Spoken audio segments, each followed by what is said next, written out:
Hello, hello. Happy Thursday, March 19th, 2026. Russell, Juicy, hello. Welcome. I am going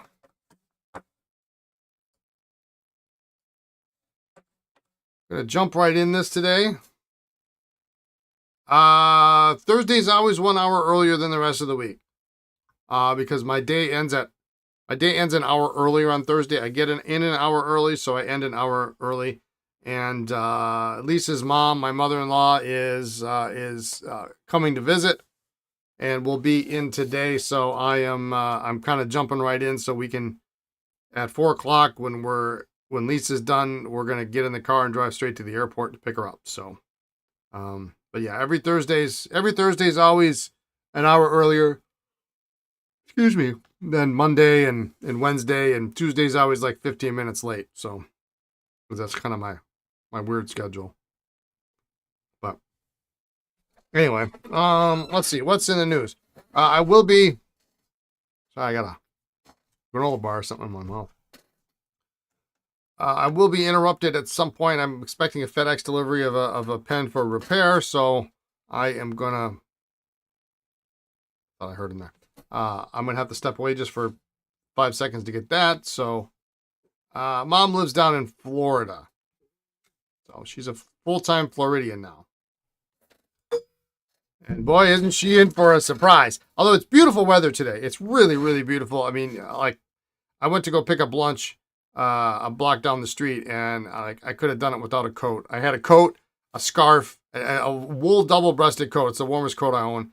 A wool scarf and a wool hat. And I'm like, yeah, I don't need the hat. I don't even need the scarf is way too much.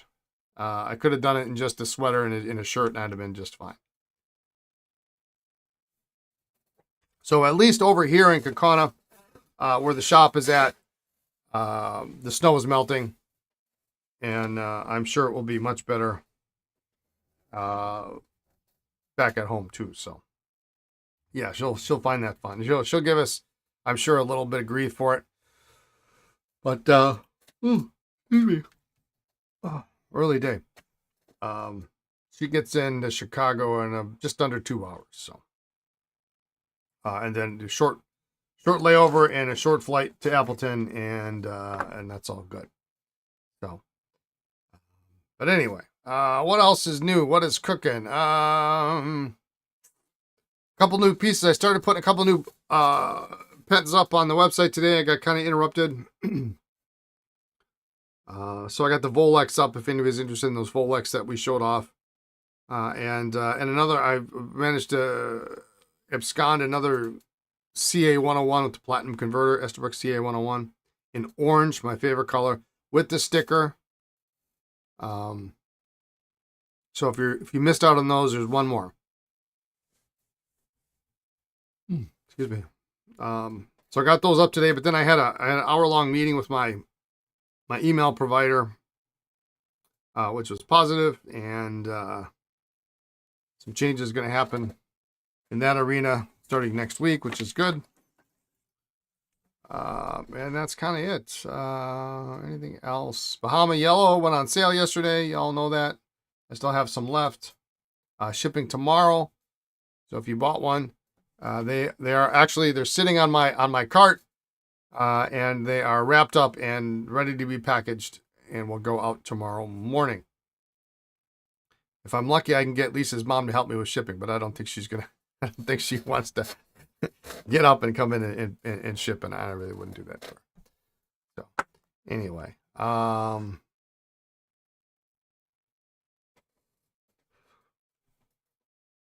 you would love the airport terminal at the Augusta State Airport. It might be 30 feet long. That's it. Yeah, that's kind of how Appleton Airport is. I used to say, hey, Ink Dependence Mike, how you doing, buddy? Thanks for the raid. We used to say Appleton Airport is like 3 lanes, no waiting. It's literally like, it's hilarious that they have a TSA pre-check line, because the regular TSA line is maybe 5 minutes if it's backed all the way up. So, you know. What's going on over in Ink Dependence land today? What are we inking? Anybody? Bueller? All right. I don't think I have any other news. You got to run dentist thing. Boo. Ah, that sucks. Well, good luck. Raid and run. Hey, Front Me, how you doing? There he is. Raid and run. We'll see you next time. Chicago. We'll see.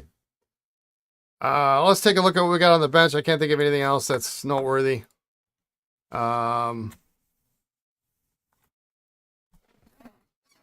Howdy, happy to see you. Don't get to visit as much as it wants to. Well, that's all right. You know, come when you can. This pen is just not going to leak. It's not going to leak for me. This is sort of like going to the mechanic and say, my car makes this noise, and the mechanic goes, yeah, I don't think so. What time is this? This is March 19th.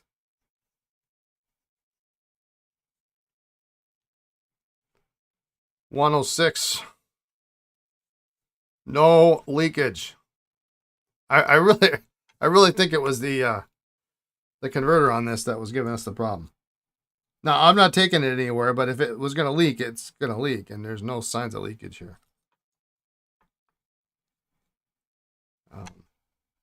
If you take it out, it's going to have all sorts of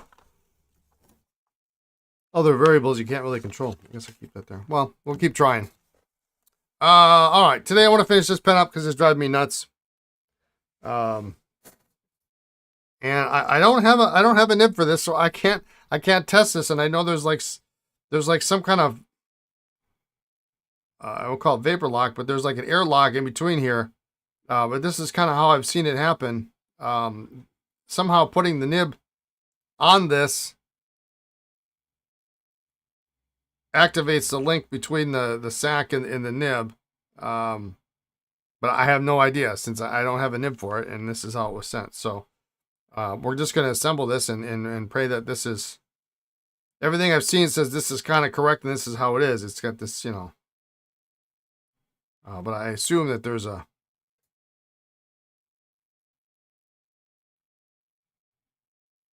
something in here that, and this, yeah, I don't know. I have no idea.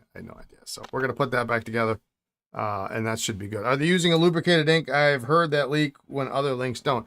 Well, it was leaking. It was leaking right here. So the initial theory was there was a crack here in the section, and then I just replaced this whole piece, but it's not leaking at all, not in the slightest.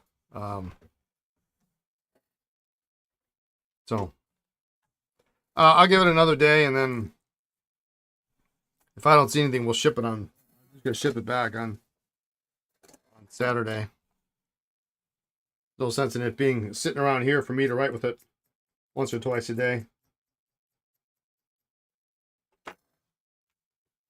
All right, we'll get this ready. We'll heat this up.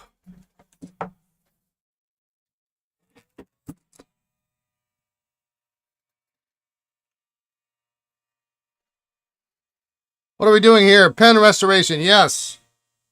This is what I do every day. We got a Sheaffer Snorkel we're finishing up here. This is I've never had one of these before, a speedball. And we've got an Oversize Balance after this, and then I need to test some pens. So, Slumberland, how you doing? And then if we get through that, well, I don't know. We'll see. What do I think of the new Legacy? I think the new Legacy is great. I think they ought to come out with a color other than black. But at least the black with gold trim and the two-tone cap is nice. If they come out with the burgundy or a dark green, I'm all over it, and I will buy one for myself. The packaging is nice. The leather sleeve is a nice touch. It's really quite nice. They write nice. Nice weight in the hand. Do I wish it was a gold nib? Sure. Do I really care at $212 or whatever it is? I think it's one of the best deals on a steel nib pen in that sub $250 price point. I mean, you know, yeah, you can get all sorts of Yovo sticks in colorful, pretty plastics for $300, but you can't get an inlaid nib like that in any shape or form for, I mean, you know, it's a deal. It's really a deal.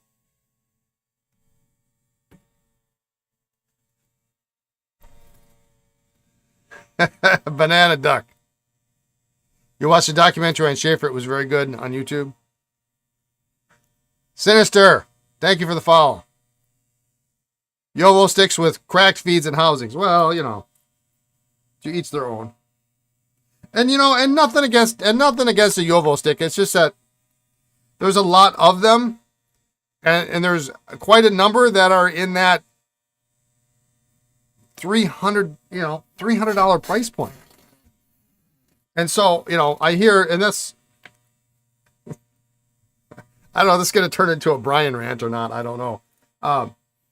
You know, I hear a lot of people complaining about the Japanese pen prices, and no doubt, man, no doubt the prices on Japanese pens have gone up significantly.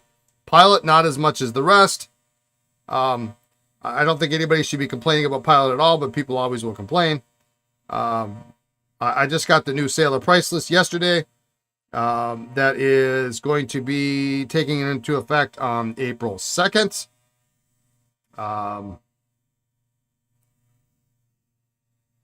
So, you know, but you don't hear people complaining about paying $350 for a Yovo stick.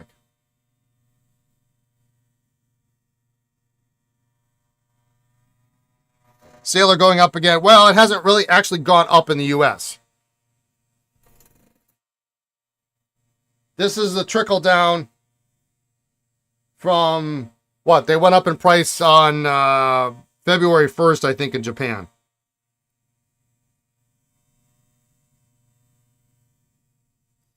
Then this also takes into effect reclassification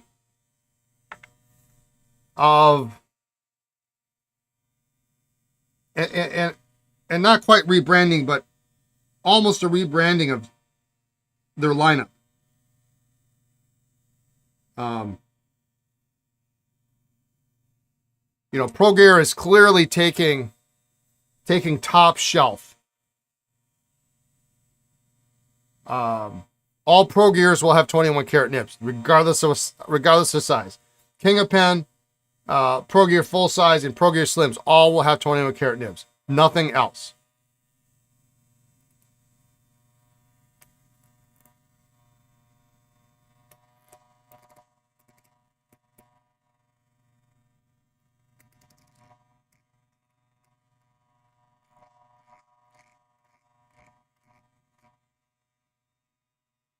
$1911 is, so you're going to see big change on Pro Gear Slims. Big changes on 1911s of all sizes. Well, King of Pen and large, basically. 1911s are switching to 18 karat and 14 karat. King of Pen 1911, 18 karat. 1911 standard will stick at 14. So if you want a 21 karat nib, it has to be a Pro Gear now.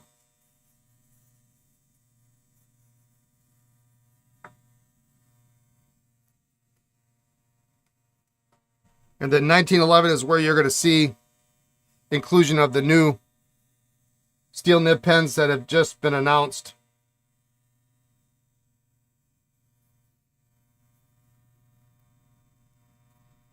Which are going to be in that kind of competing category of sub 250.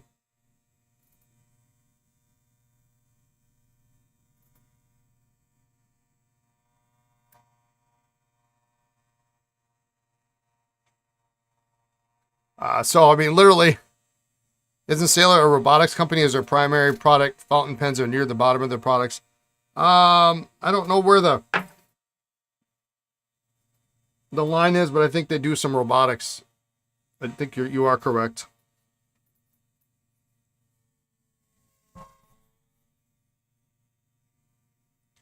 You had no broken housings or feet for the longest time, and just in the last month they're snapping left and right.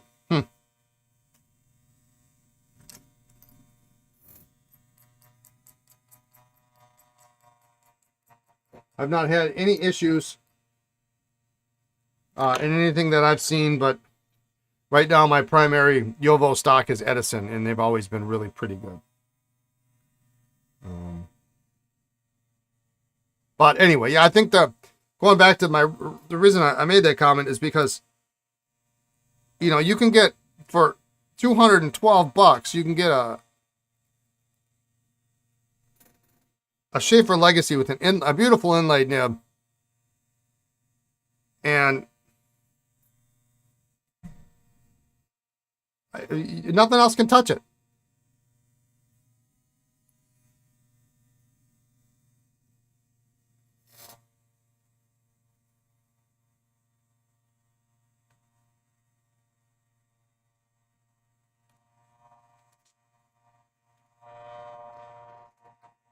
I don't think this is quite screwed on far enough, but see if I can heat it up a little bit.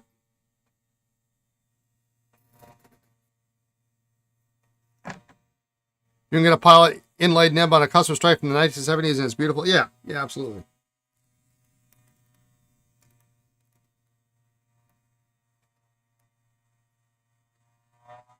No doubt. I got one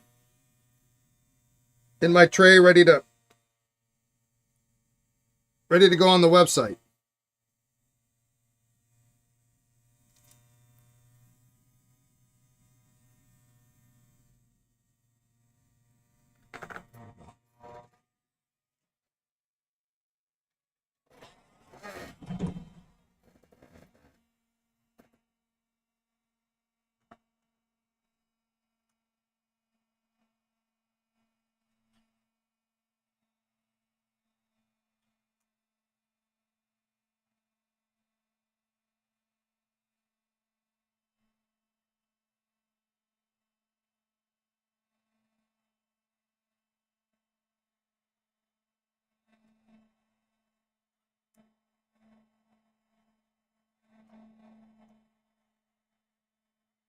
Oh, come on. Yeah. Yeah, pilot custom.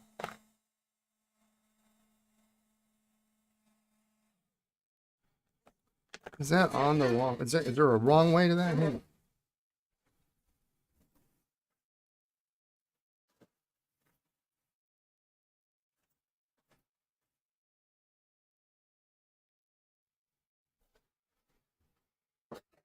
Yeah, real nice 1974.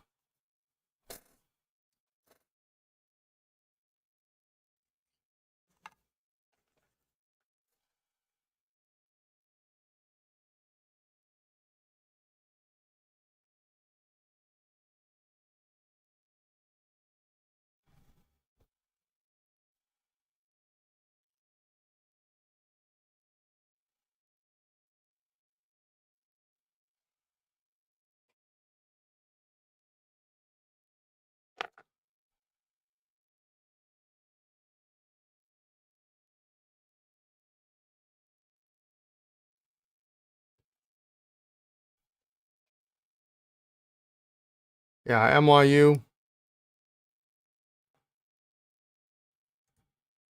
I had one for a very short period of time.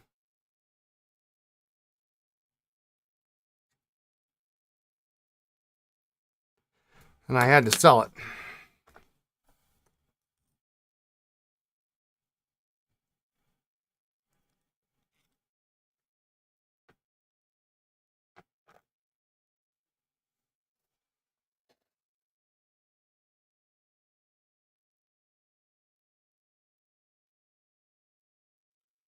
Pilot Volex, yeah, I just put 3 of those up on my website today.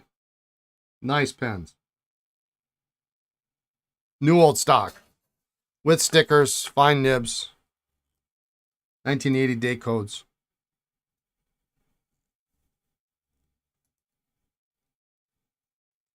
There's something in here that's not quite right. And I think it's because this ring is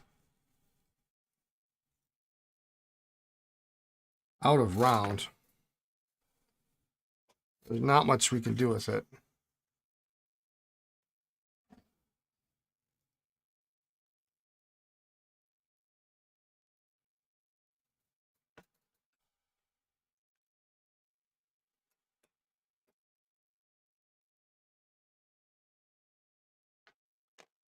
A little bit of grease on there helping out.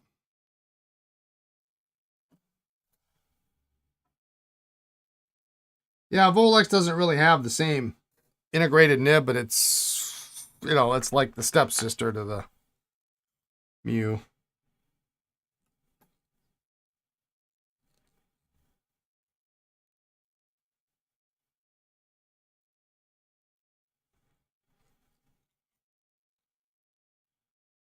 This pen must have got run over or something at some point. That's better.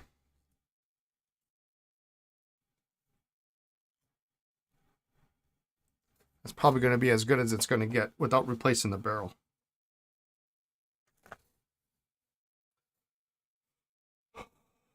All right.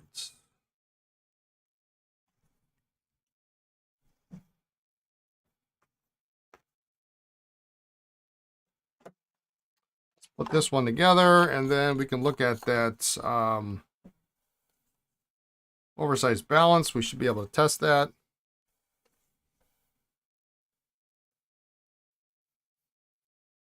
Yeah, new old stock. Actually, I have 3 of them. They all have the exact same nib date code. I think it's January. I just put it up this morning, January 1980.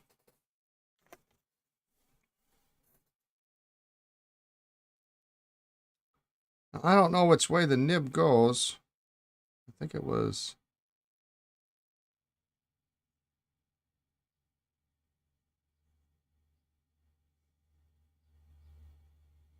This is a great example. If you send a pen in for repair, you really got to send in all the parts. I think it goes this way. Because without it, it's really hard to put I mean, I can't even test this.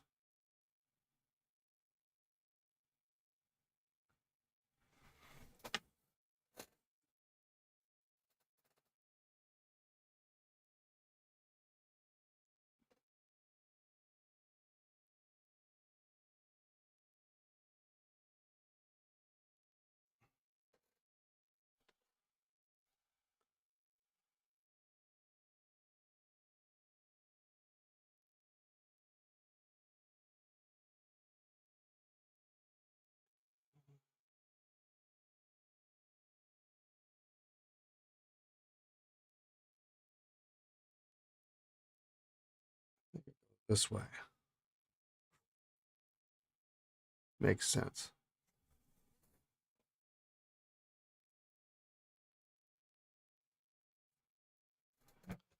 So we had problems getting it out. Use heat to get it back in. Actually, it was a little more resilient than I thought it was going to be.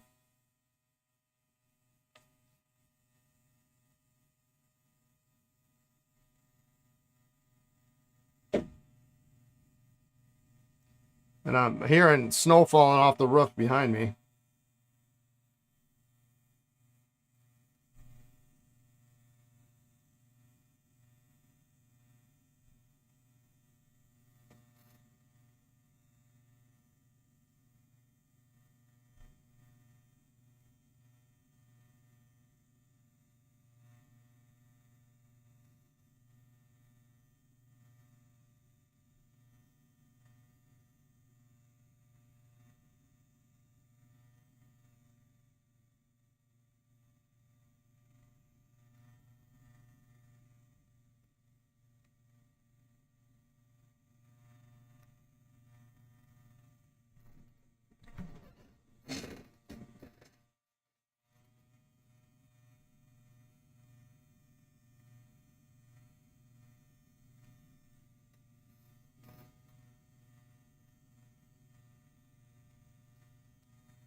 All right, well, there it is.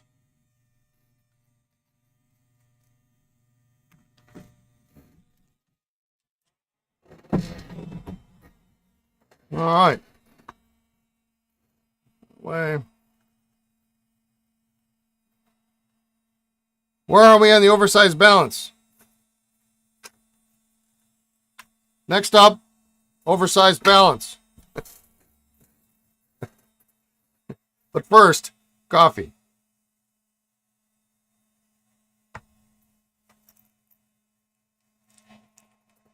You're tardy and confused.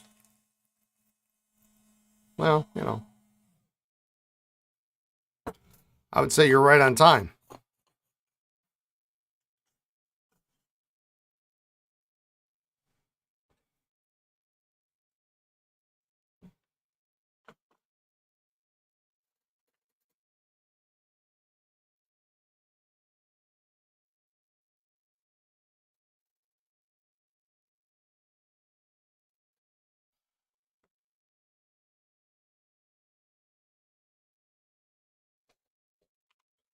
Use heat on this. Gabriel, hello, how you doing? You're not late to the party. Just in time. And if FedEx doesn't get here sooner, we're going to be just testing pens today because that's all I got on the docket. Because it occurred to me, I pulled aside a bunch of pens that I bought from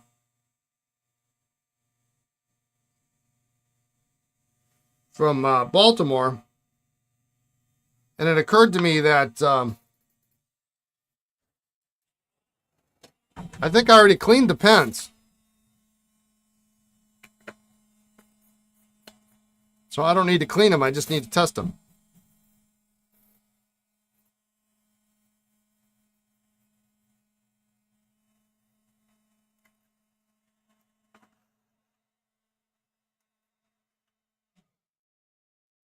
Party doesn't start until Brian's family gets a green smoking jacket. I have an appointment next Thursday morning, a week from today, to get my tire replaced, which might mean next weekend might be a trip to go get some smoking jackets.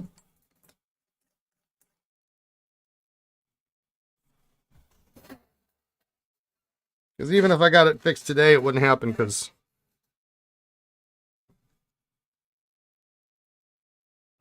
Lisa's mom's in town, so we're not gonna entertain that nonsense while she's here.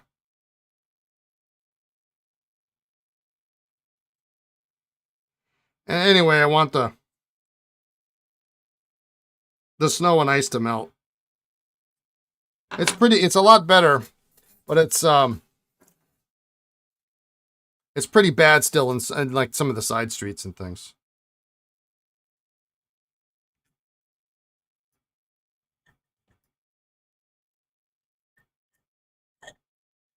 Well, fills nicely.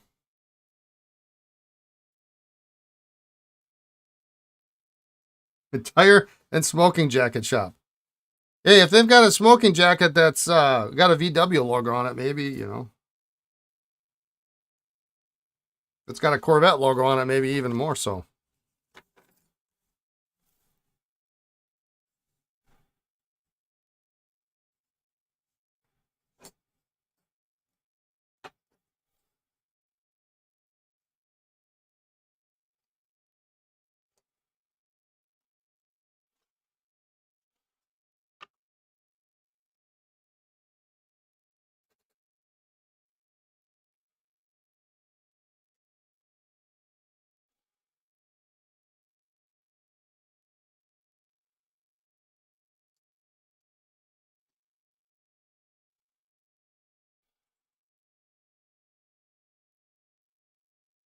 This is a nice writer.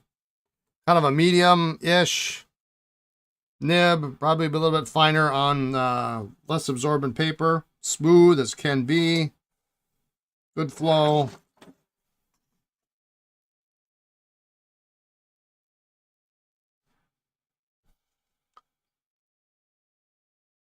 Nice weight this way. Oh, I love it. I really ought to get one of these for my collection one of these days.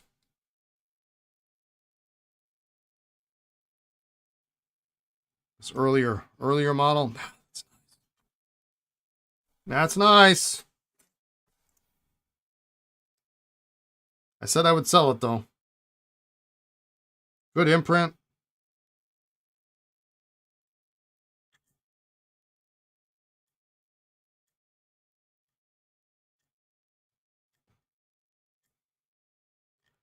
Yeah, this is good to go.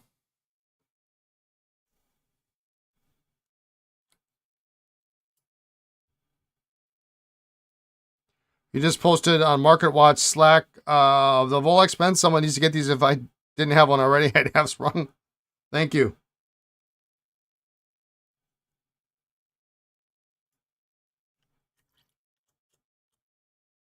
And they do fit a Con 40 converter. I'm not including one, but I'll give you a cartridge. But if you want, you can fit a Con 40 in there. I didn't try a Con 50. Might not fit a Con 50.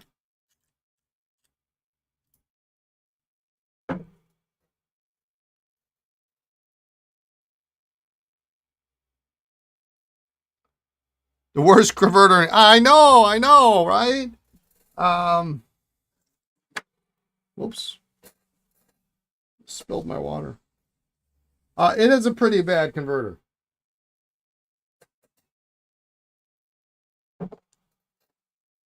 But I got to be nice because, you know, Pilot and I are talking now, so.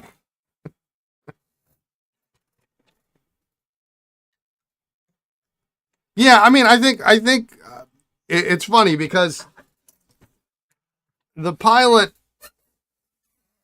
cartridges maybe. I welcome opposing viewpoints.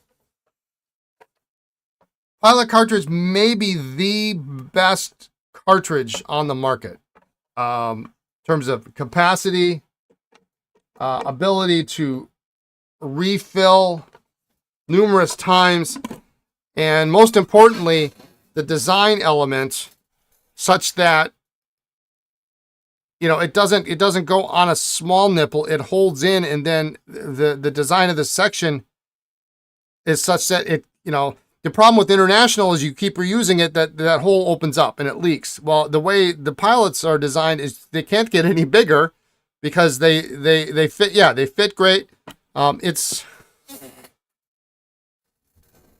really the best cartridge I think on the market. I do have to kind of chuckle when people kind of, you know, they get a little bit snobbish and say, well, no, I'm not using cartridges. Like, okay, that's fine. But, you know, understand you're going to get over twice the capacity on by refilling the cartridge as you will using a converter. And that converter is not great.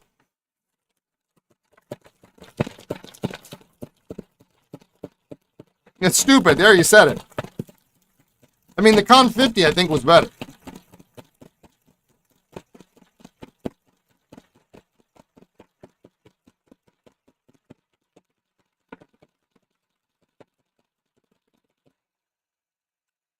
What I'd like to see,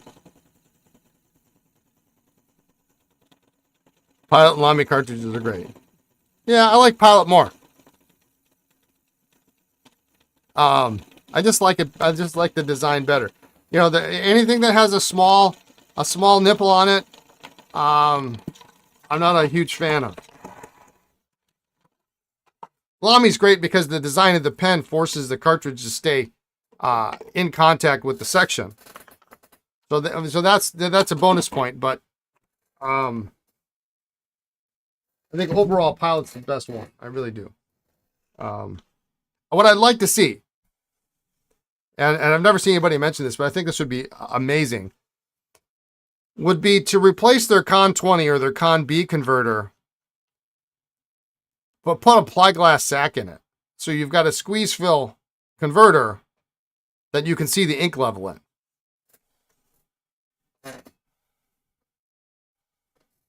And I think that would be, you know, I mean, I love those. Those are,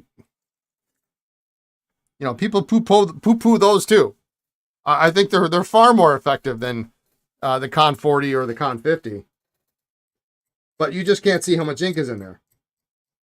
And I think people have trust issues. They don't like that for that reason. So you solve that by putting a plyglass sack in there, and I think it's going to be No one wants the sacks. Nobody wants sacks. Why? But why? There's nothing wrong with the sack. So we're all gonna suffer in relative silence and use the Con 40 instead of using something that actually works. You actually don't have a problem with pilots converters. You can see the potential for capacity problems with the Con 40, but the quality of pilots converters is far better than, say, sailors. Them strong words right there. I don't know.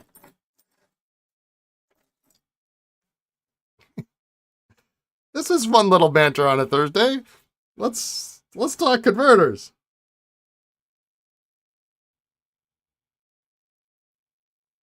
I've never had a problem with sailor converters. I never have. They've always worked very well for me. They fill incredibly well. Mahjong converters on the A2 fit pilot perfectly. You have a choice. Okay, well. All right, well, that guy's good. We'll pause that up and should be good to go.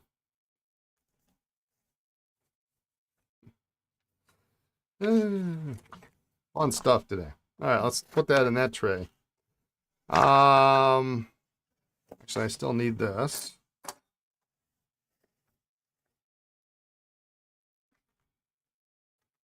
Speaking of sailors, I got a couple sailors in here. Your sailors always get ink behind the plunger, which isn't a big deal, but the pilots don't do that. Well, that's because they don't fill. Shots fired. Oh, no. Sorry. Got a sailor. Here's a sailor converter here. Except you can take this apart. This is easy to take apart and clean.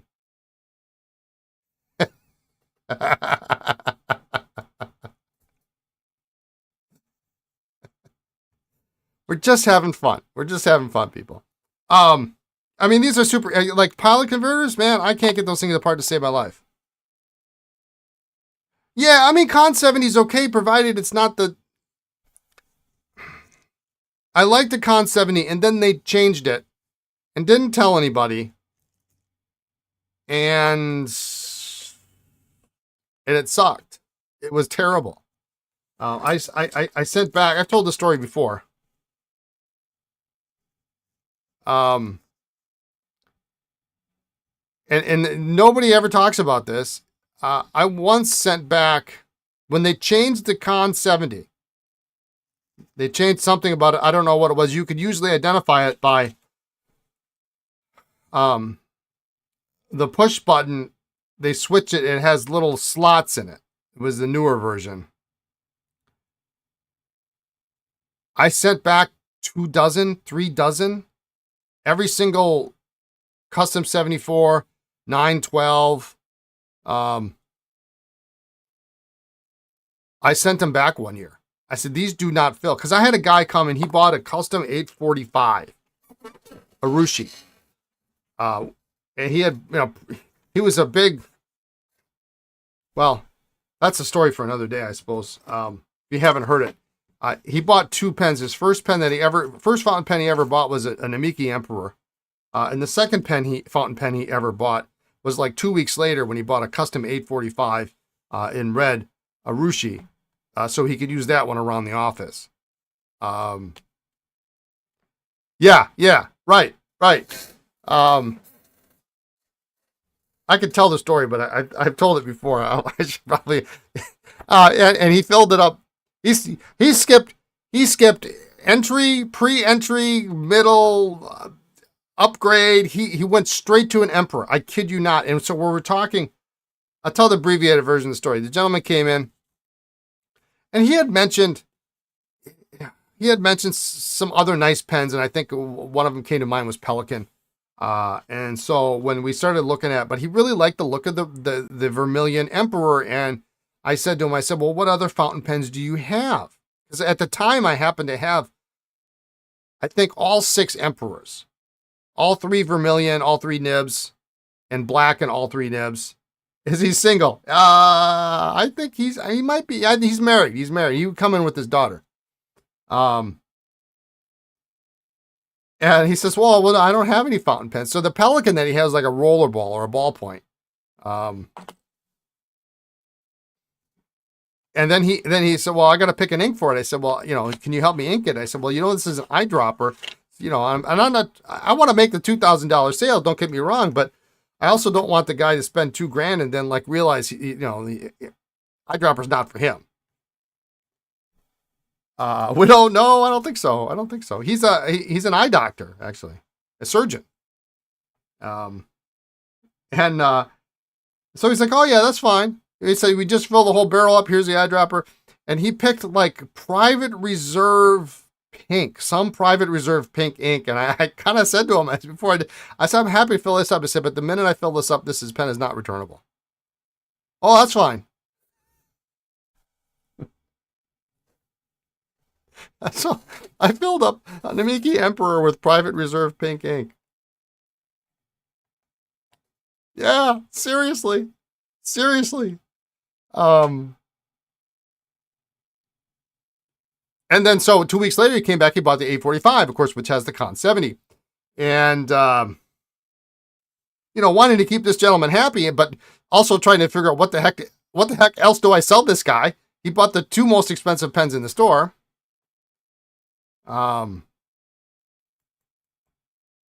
He comes back a couple weeks later, says, I can't get this pen to fill. And so I like, okay, well, maybe he's doing it wrong. Cause it's, if you're not familiar with it, it's a little bit hard to figure out. And, it didn't work. It would not fill. Would not fill. No matter what you do, no matter how fast you pump it, how far you put it down, how far you wait, absolutely would not fill. And so I finally got one to work, and I said, here, take this one. And, I'll good luck. Thanks a lot. See you next time. And immediately after he left, I looked at my friend Dave, my manager. I said, we're pulling every single custom 74, custom 912, 845, anything with a Con 70, and we're going to test them all immediately. And about 24 of them didn't work. They would not fill. And I sent them back, and Pilot replaced them. But you never heard anything. No comment whatsoever.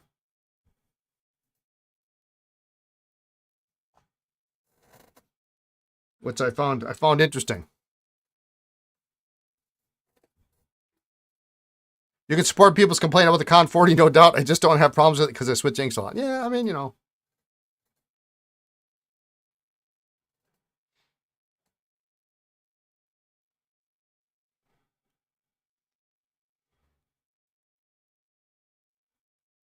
You can get them to fill better in some pens than others.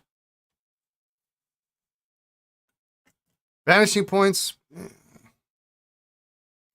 I can't get anything to fill in that pen. That's bananas. You wonder if they had a bad batch of converters. I'm going to get my new Con 70 and try to get it to fail. This was... I can... You can only fill them with a syringe. Well, hey, that works, right? I want to say this was 2022 or 23, and I think they had just changed the design. They never told anybody they changed the design, but they changed the design. Because all the old converters I had, and you could tell, again, there's little slots on the side of the Con 70 on the push button on the new version. I don't know what purpose it serves other than it's less material. But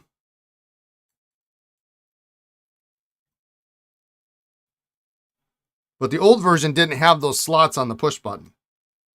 And every single one of those worked perfectly.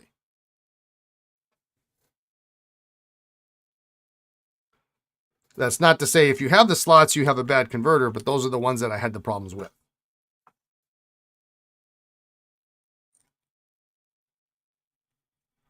All right, let's try these guys out. Oh, I think someone's here. Hang on.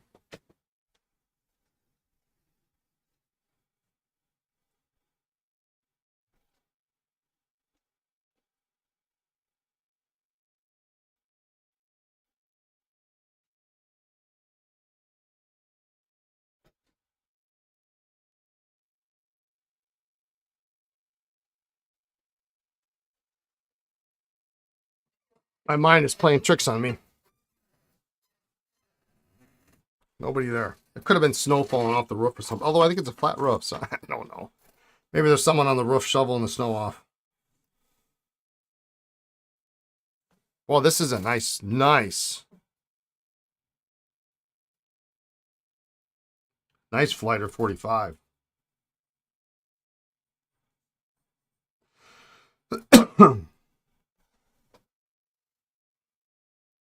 The Platinum Converter is pretty grand. Bonus, it fits the Esterbrook CA 101s. Yeah, I know, right?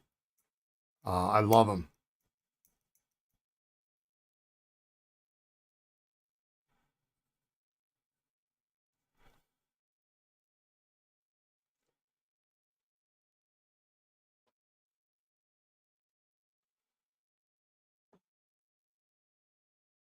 This is a UK Flighter.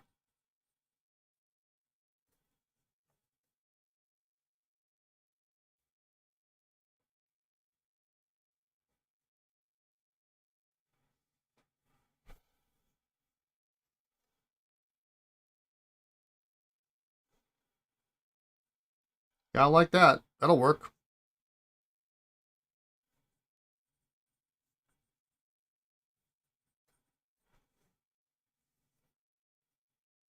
You still can't find the white CO1 or the red dot?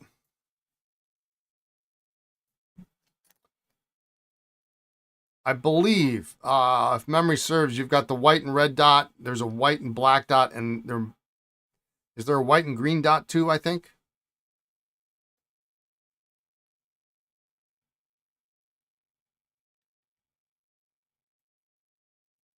Of course, we can't forget the navy blue and the recently discovered burgundy. Yeah, I think there's all three. I think there's all three in the white series. Which means I think I'm short two of them. I don't have the white with green or the white with black, but I've got the white with red.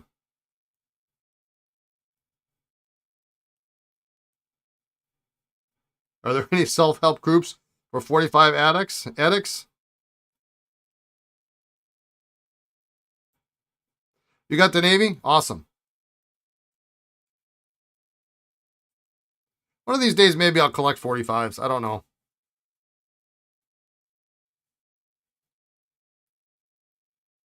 I don't know that I want them all. Orange, teal, a Flighter, or maybe three, because I think there's three versions of the Flighter. This is the third version.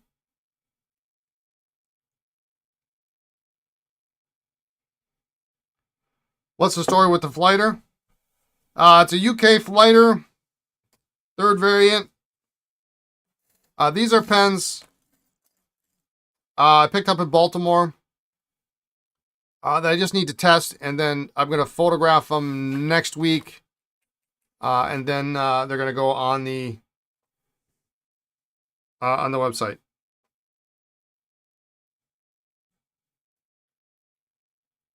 A little polish, and we're good to go on some of these. I think I cleaned these. These all look clean.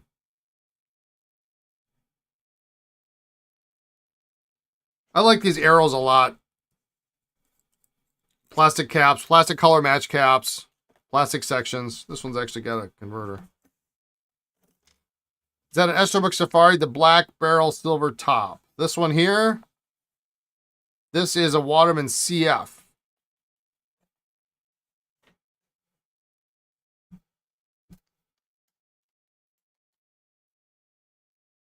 Hey Gary, how you doing?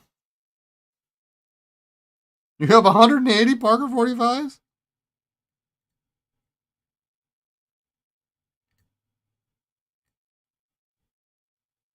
That's a lot, my friend. Yeah, you've unlocked that achievement. I can't even. I mean, you must have like UK variants and Spanish variants and stuff like that.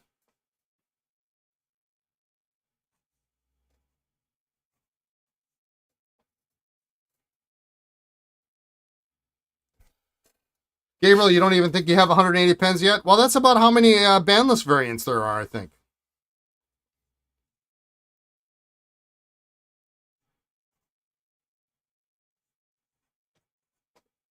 Parker Arrow in gray, steel fine nib.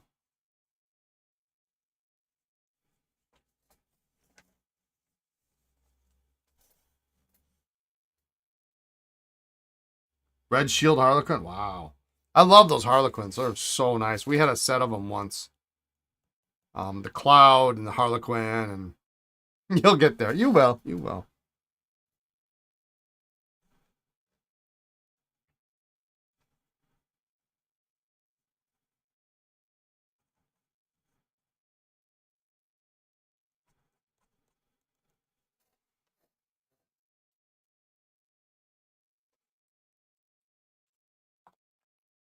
A little bumpy, and this one's going to be okay.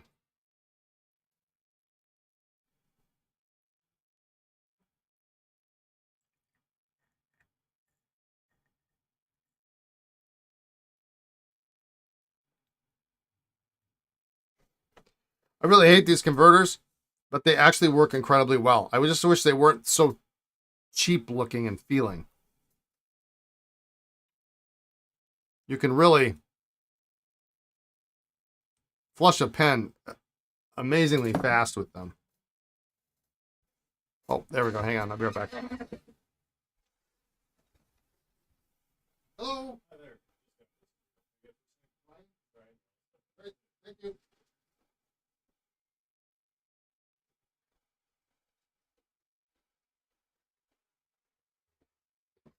Not the package I was looking for. Still got FedEx coming today.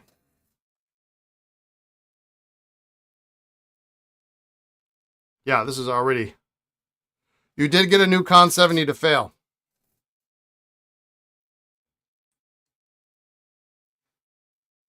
Yep.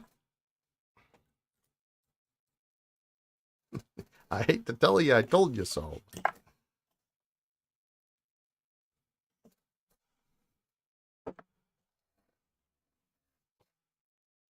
Probably pass. Yeah, it's probably past the return period. Syringe fillet, that's about as good as you got.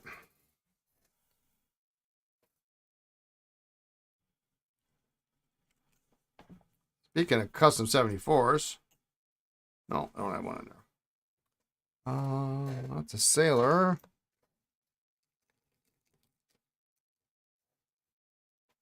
Just happen to have a Con 50 lying around, so we'll use that. You feel betrayed.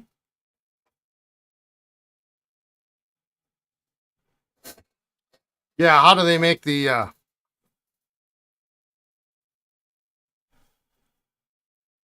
do they make some of the world's most consistent pens and make the world's worst converters? Greg Brame, you're new, but you have some very nice fountain pens and thought they were unusable. Can I use the temp reservoir and flush it back to service? What do you mean by temp reservoir? And what kind of pens do you have? I guess that's where I'm going to start. You went to bat there. I let you down.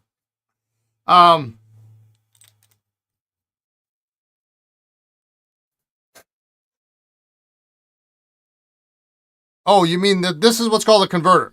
This is called a converter. Yeah, and you can use this with cold water. Do not use hot water. Levenger and Pilot and some others. Yeah. Yeah, so if you have the converter, take out a cartridge if you got one in there. Put this in there and then flush it with cold water. Fill it with cold water and flush. Just what I'm doing here. I use 2 cups only because I run through a lot of water, but I've got one that I flush out, and then I have, after I've done it a couple times, I've got one that's pretty clear. Yeah, cold water.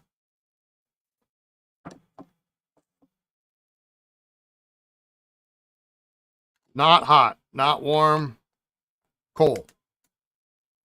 And I get a lot of pushback on that sometimes, but cold water will never let you down. Hot water. Well, that's nice. This is a broad. Custom 74.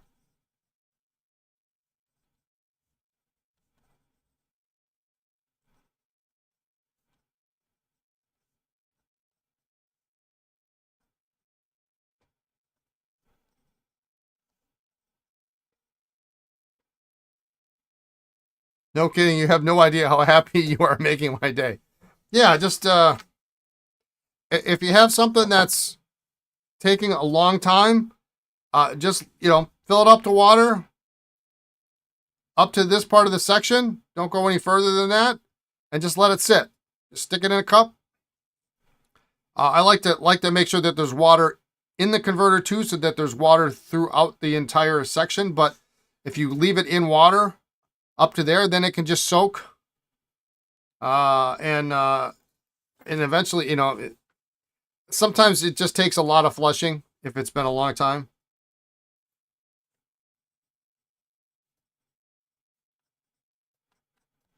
Wow, that's a nice writing pen.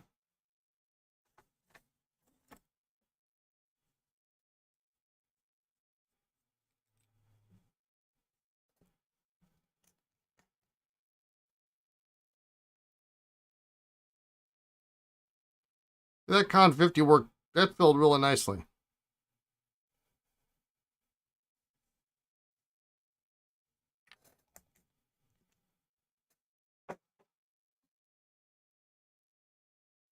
Yeah, a teeny drop of dishwashing liquid in your water will go a long way if you need it. Just a drop. But if you do that, then make sure you flush out with pure water for sure afterwards.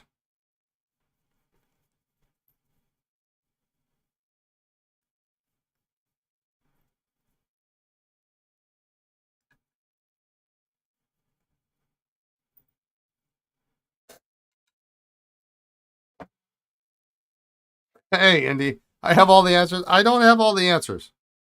I have many answers. I have many opinions. All the answers? No.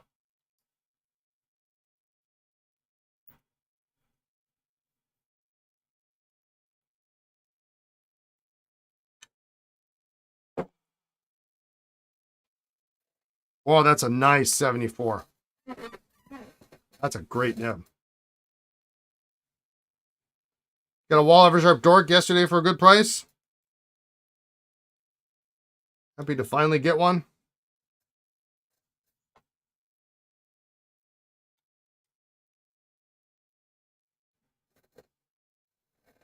But we're going to spin these out after the facts. 144.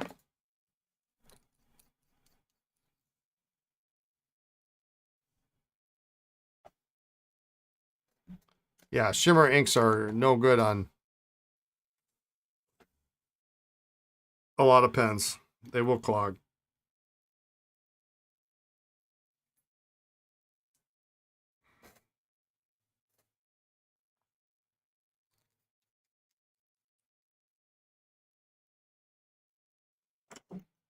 This tray is too big for me to have.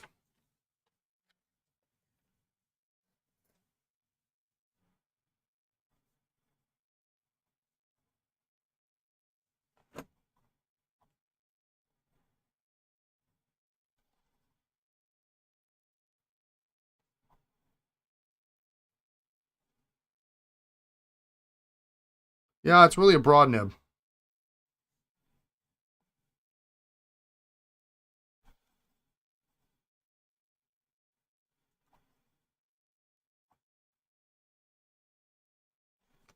You have a Kulik Flighter.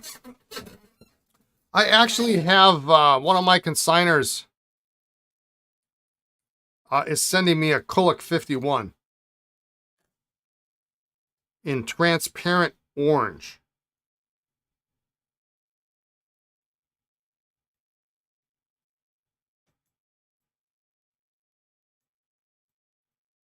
It's pretty something else, man. I like the boring inks. You have an Urushi 45? Who did the Urushi on that?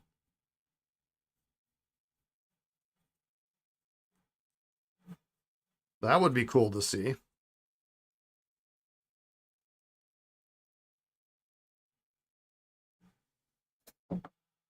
Is it just the barrel?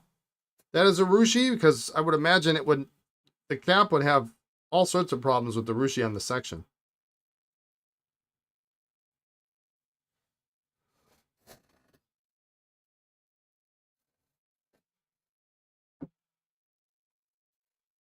All right, so that's a good writing 144.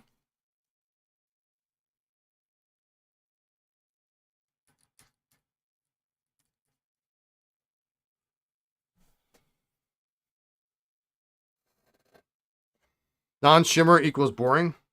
Ah, come on. There's a place for most inks.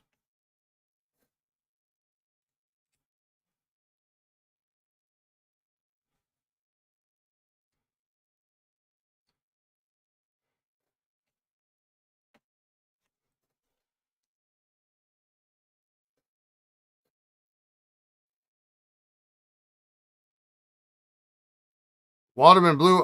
This is Waterman black. And the only reason I use Waterman black a lot is because I just happen to have a bunch of it. And then this past summer, I ended up discovering an antique, an estate sale that was literally right behind the shop here. It would literally like 25 steps away. And they happen to have like, what do they have? 4 bottles of Waterman, 4 or 5 bottles of Waterman ink. I mean, I think I got them for 50 cents a bottle. Mysterious blue is what I would prefer to use, but the black is nice too. It cleans out so easy. I mean, you've seen how long it takes me to clean these pens. 2-3 revolutions of the piston in the dirty water here, and then you can see that I have now flushed 5 pens with this, and this is still pretty much perfectly clear.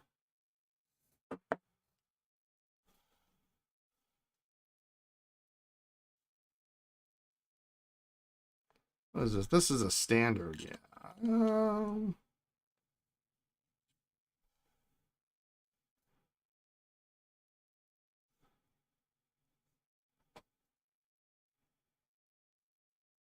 Nice nib.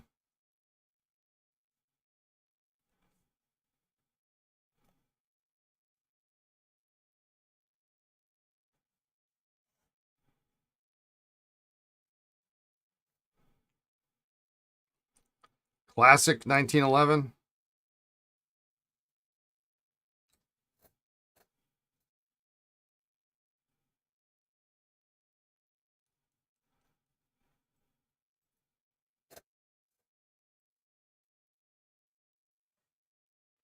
Aurora Black is your go-to, very opaque, but still dye-based. Great and extra fine nibs. Yeah, I like Aurora Black too. It's one of my favorites.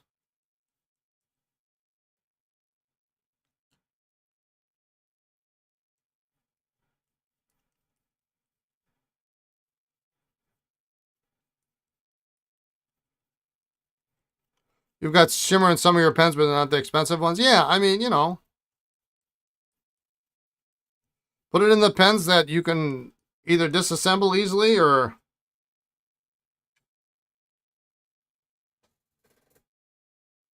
aren't heirloom pens.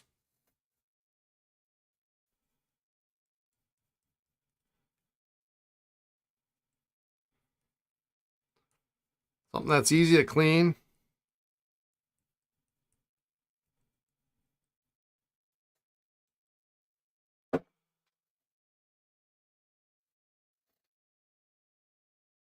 Just, I mean,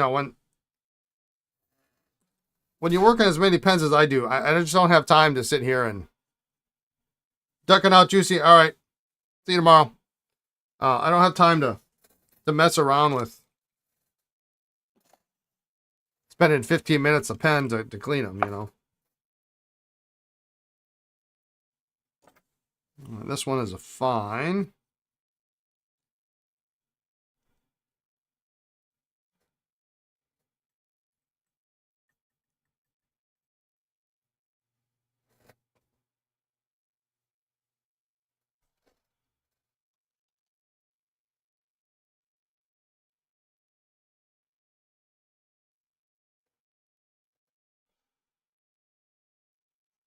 Ooh, that's a fine, yeah.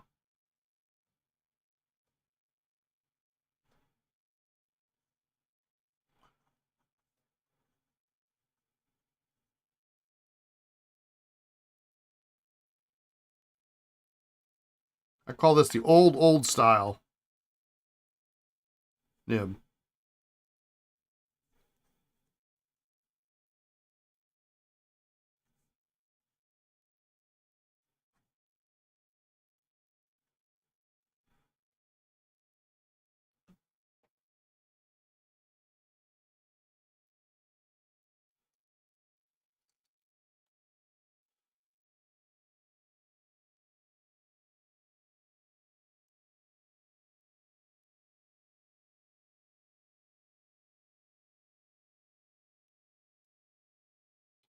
Hey George, the speedball nib is a dip pen intended for use with the holder. Nib is fed by the tube using the button. Weird. I suspect that's why the pen isn't made any longer. Yeah, and unfortunately, I don't have any here to test it, so we're just gonna have to hope it works right.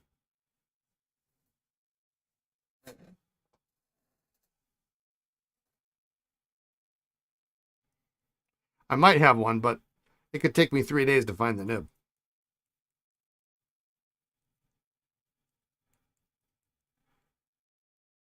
And that is no joke.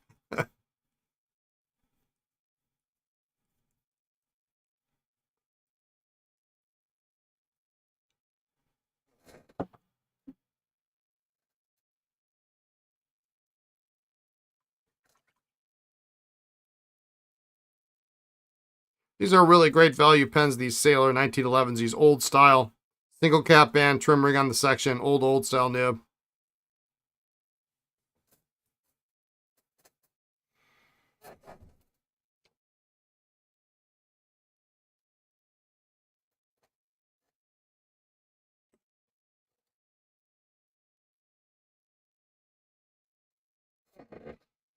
Although, you know, the pricing on the new 1911s with 14 karat nibs isn't terrible. I think people they'll get used to the pricing if they want the pens, you know. But I'm thinking that we're going to be seeing a real slowdown in the number of different models that are being introduced. All right, we got a couple crosses next. Oh yeah, one of these had a blue converter. Yeah, we cleaned these already. We just didn't test them.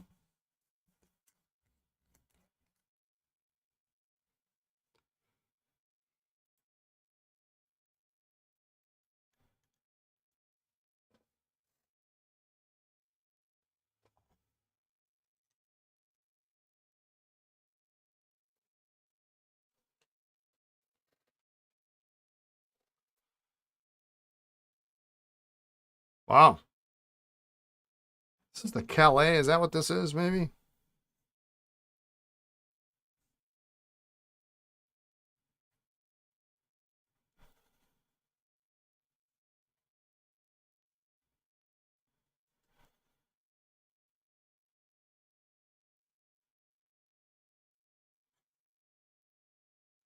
Nice and smooth. Oh my goodness.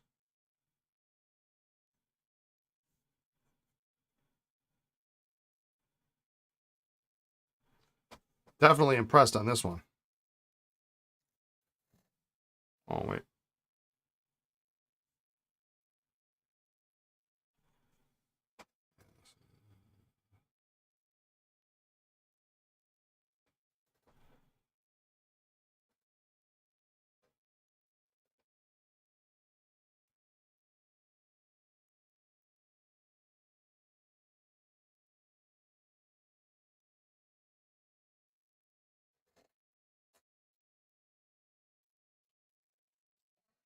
Transparent red section. What is that?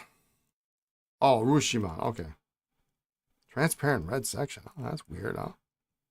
Are there any good vintage cross pens that you should consider for your vintage fountain pen journey? What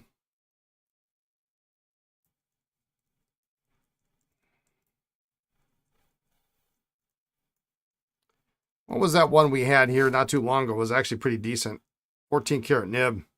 It was very expensive.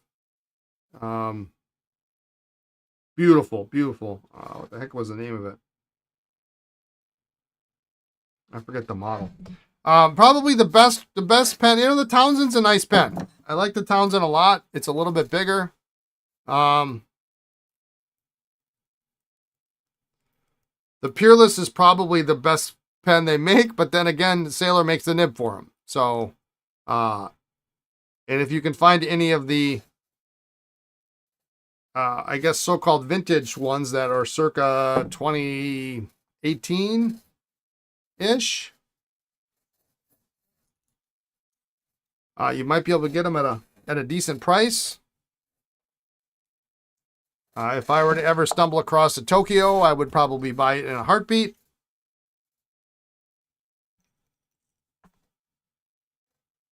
But again, in fact, those I remember having. As a dealer, you could buy a whole nib kit for those. I kind of wish I'd have kept it, but it had every single nib that they offered, which included a zoom. You could get a zoom nib on a cross Peerless. If you can imagine that.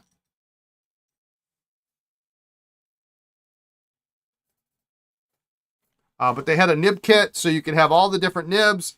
There was a bottle of ink, like a couple converters, and a couple test pads.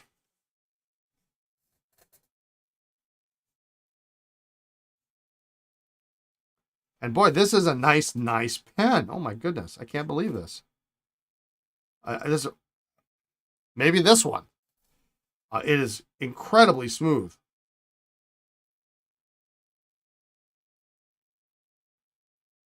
This is kind of a pebbled green.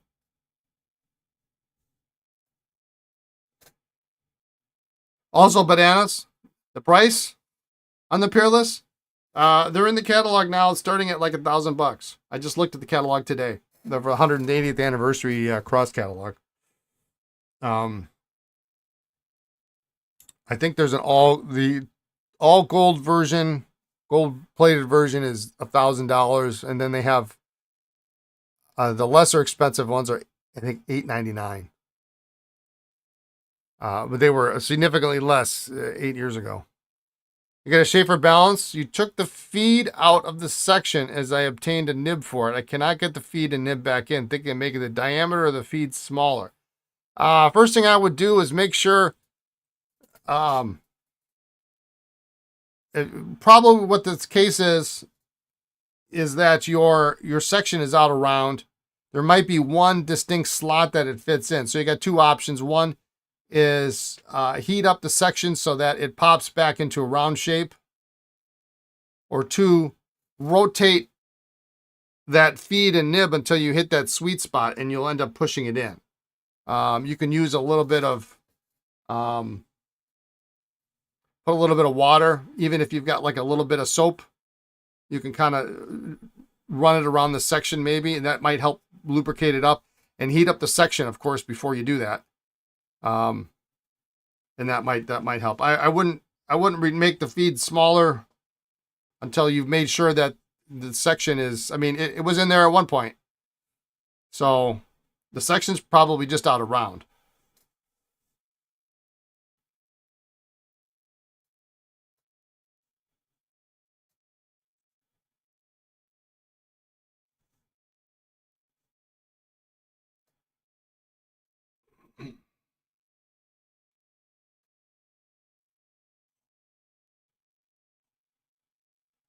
If you like kind of a broader writer, this is really.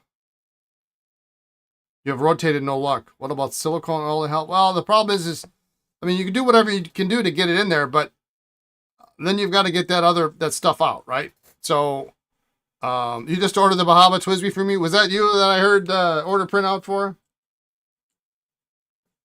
Awesome. They will ship tomorrow.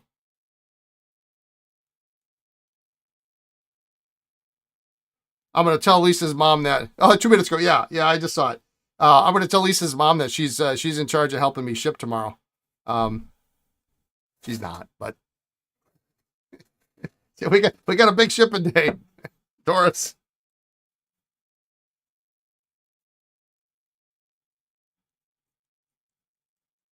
She was going to come in.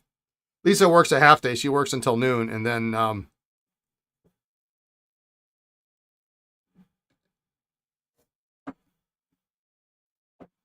we do the we have lunch, and then we do the podcast. But what was my best find at the last pen show?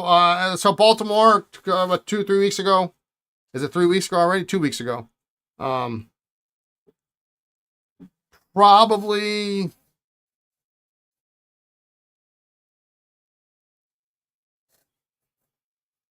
I'd probably have to be that military clip Esterbrook that I found. Well, I didn't really find it. It was found before me and then brought to my attention. And if you didn't hear the story, I do highly recommend you you flip back to last week's podcast on YouTube and hear the story. How the whole thing came together was ridiculous.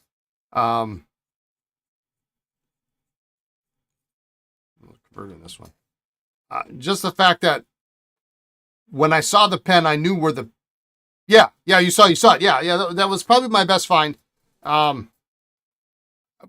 I wanted the pen, and when it came out, I thought this is no coincidence. This has to be the pen, because the guy was not a pen collector. He was a pen user at best. His daughter picked 3 pens from this estate, and I'm telling you, there was 100 pens there if there was 3, and I could have got it for $30 at the estate sale. Yeah. Yeah, and I have a friend who literally lives 30 minutes away. And under any normal circumstance, he would have been more than happy to. He's retired now. He loves pens and pencils and all sorts of things, and he would have been more than happy to go and get it for me, except he was out of town at the weekend home or whatever, and there was a big snowstorm that weekend anyway. He wasn't even sure he was going to get back into town. But to be able to find it, I mean, I'm kind of happy that it was that pen and not some other pen. You know, it's like you can kind of count on one hand the number of these that are out there. And that was it. And it happened to have the absolute best Esterbrook nib in it that you could possibly wish for.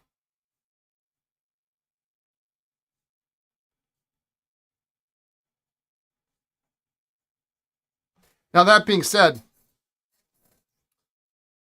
I got an email yesterday from somebody who unearthed an Esterbrook dipless nib that I'd never heard of.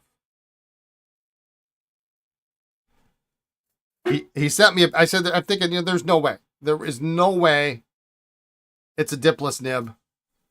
It can't be. All the nibs are pretty much cataloged. And there's not that many.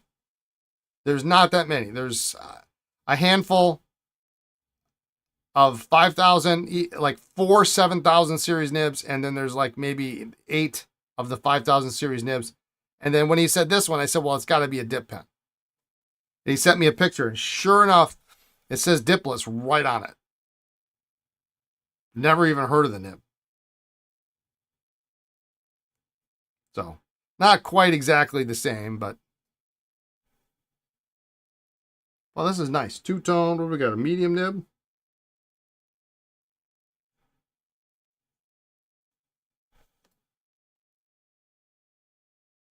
Hard to tell. Does it have a dust set? Yeah, I know. It's just a nib. Fingers. I asked her, said it wasn't for sale. I mean, I hope the guy got a box of them, and he's willing to sell me one, because it was just the weirdest thing. It was just such a weird thing.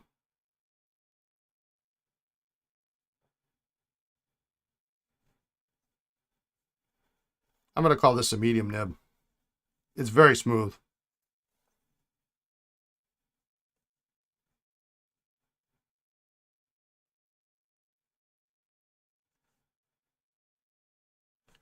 It's got triangulated section on it too.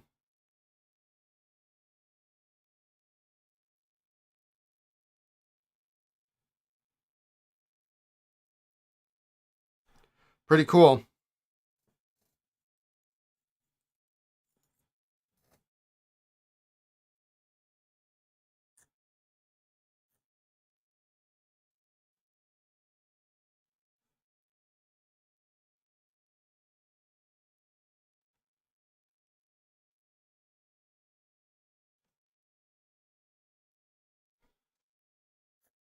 And this is a ply glass sack in here too, so it's going to last ever. Yeah, I was disappointed. I was really hoping that there was going to be a desk set I had to have. But it's not that big of a show. I mean, it's an okay size show.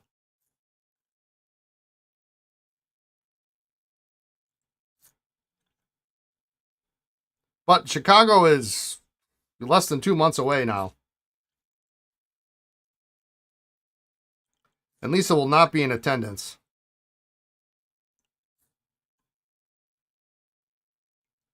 So again, I will be unsupervised.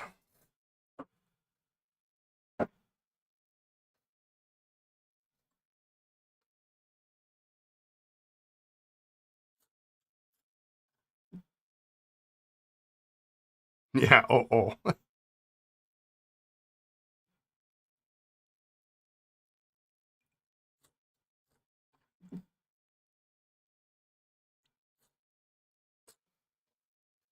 I'm usually pretty good. I brought back money, so she was very happy with that.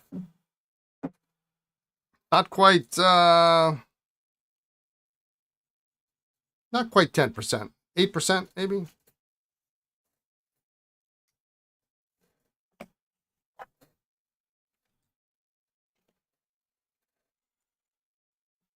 Oh, it's got a converter too. Stylist.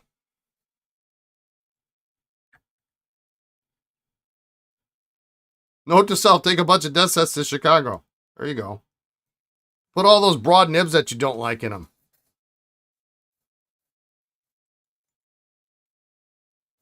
I really need to buy only Esterbrook or Parker 51 desk pens without bases. I got so many bases right now. I need to... and I have a pile... laugh. Yeah. I have a pile of desk bases ready to go. That need to be restored. So maybe that will be... Once I get this stuff done.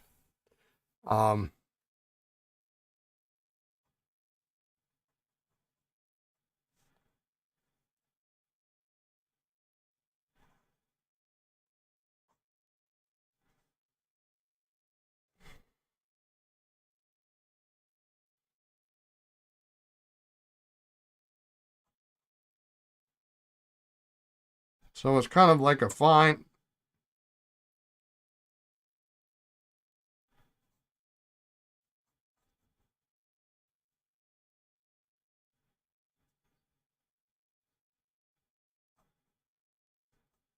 No, I would say it's probably fine and medium. There's a little more meat on this one than this one.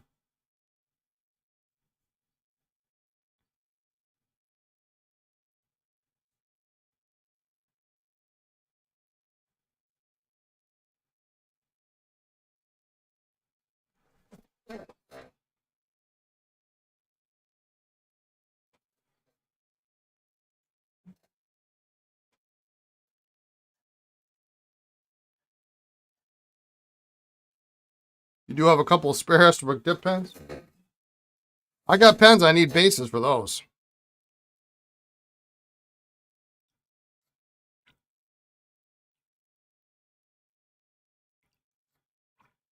Problem is people sell desk bases like without pens the same price as they sell them with pens.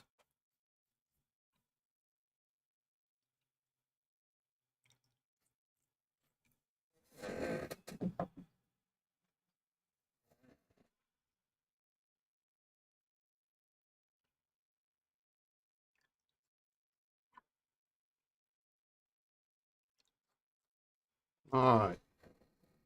One more to go.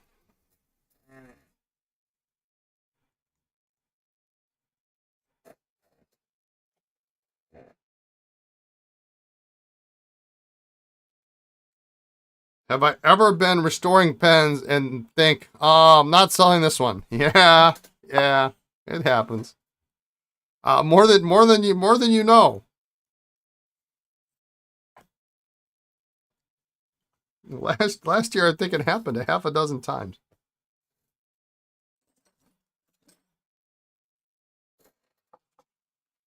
It's usually on pens that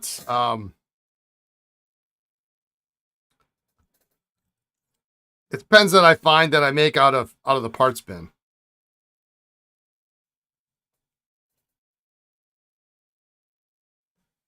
You know, so my cost on them is long been spent.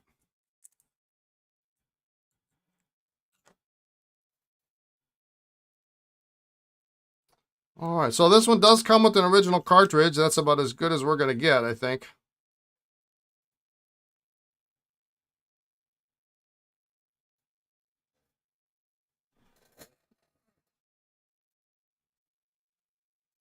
What's a pen? I thought, no way, then use it, and you think, oh my God. You know, these Cross are really nice. These are really nice. I'm not going to keep them, but I do like this kind of pebbled green one is really nice. They write amazing. And it's usually a brand like Cross, you know. Or something like a Waterman CF where I go, yeah, there's no way this is going to be a good pen.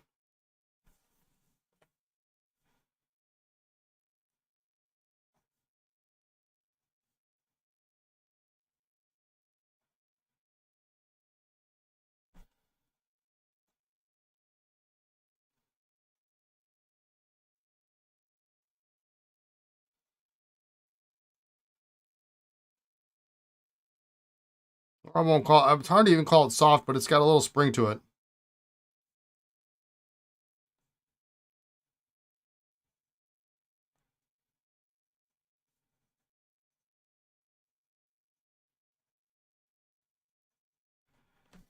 It's usually like a Cross, or it'll be something like it's got an extra fine nib that I'm positive is going to be horrible, and I don't like extra fines, and then it's going to be a really great extra fine, and I'm going to go, yeah, I don't know.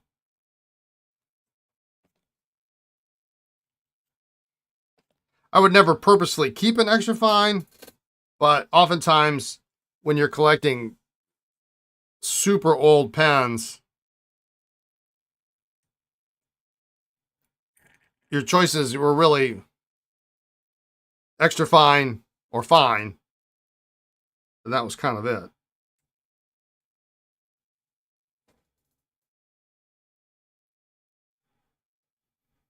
So in that case, it is what it is.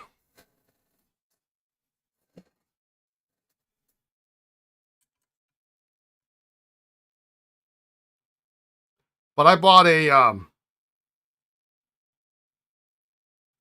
last November I bought a collection of Parker 51s. And I ended up keeping 2 of them.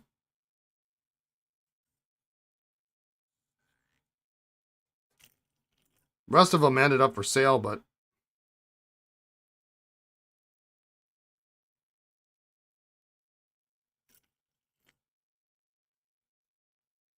I just, you know, and so I'll tell you what they were. One was a plum, a 51 plum. Because if you've never seen a plum before, they're really hard to tell the color. They're very unusual. And burgundy looks a lot like a plum, and they're hard to tell. And so if you have a plum and a burgundy, now you can tell what color plum actually is. But so I kept the plum. At least now I have, because I've had a couple in the past, and I had one before I closed the last store, and I thought, well, you know, I'm going to keep this because that's my, you know, that's my test. I keep it so if something comes in, I can tell you whether it's plum or not. But then I sold it. And the other one was a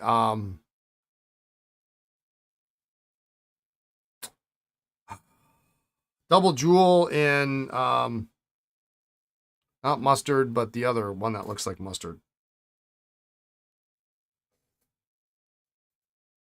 Because it's also a hard color to tell unless you have one. But I didn't see either one of them in the pictures. I bought it kind of long distance. I didn't see either one of them in the pictures or identify them in any way, shape, or form. And when I got them in here, I was like, oh wow, I can't sell these. That's just not going to work. It's for education purposes. Of course it is. All right, let's shake the camera up a little bit. Let's spin these out.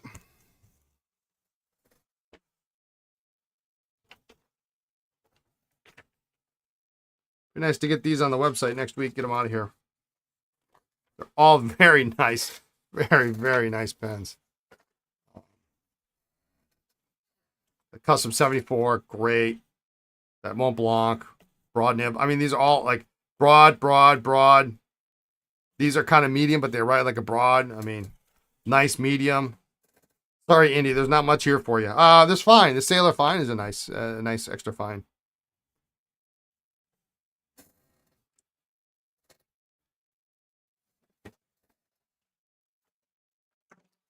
All right.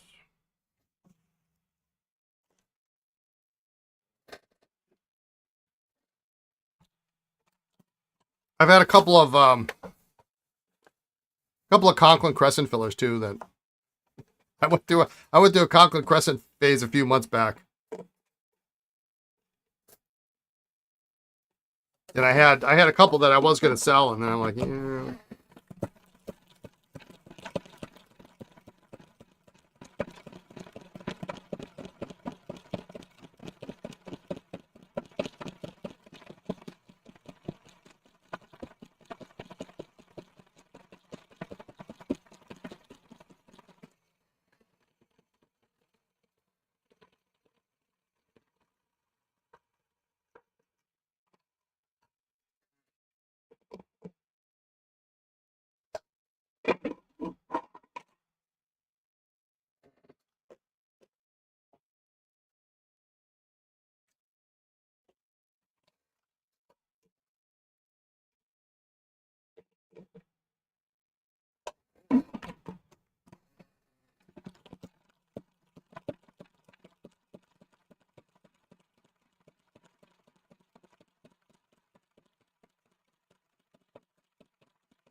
Little ink on my hands here.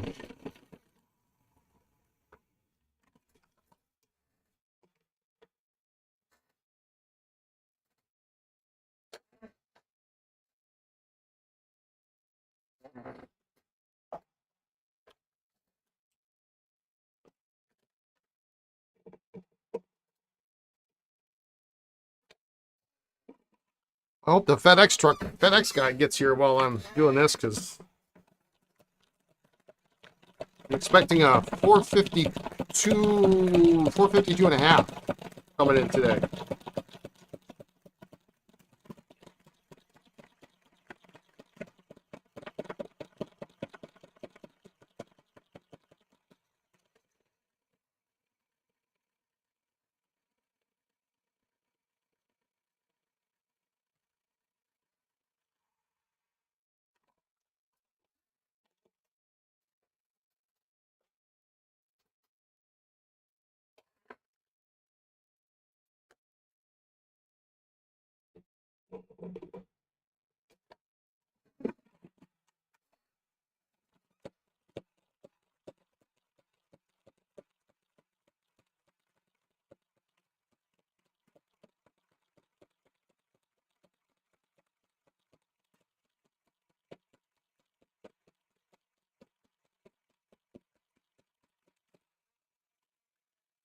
Speaking of Cross, they announced their 180th anniversary pen today. They've got a special pen for the occasion. Unfortunately, it's only in a ballpoint, but it's a Century Classic Century. It's got 4 black bands on it, and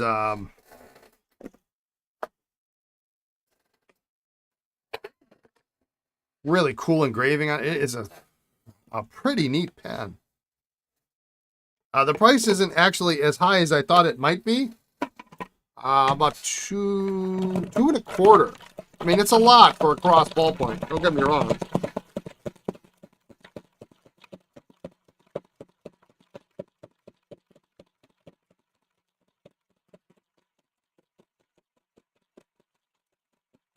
If you've seen the originals from the 30s, this is what it looks like, but it's in silver. Not sterling, but it's in this silver finish. I mean, it could have been a worse price. I mean, I remember a number of years ago they had, I forget which anniversary it was, but they had solid gold versions for like $10,000, something idiotic like that.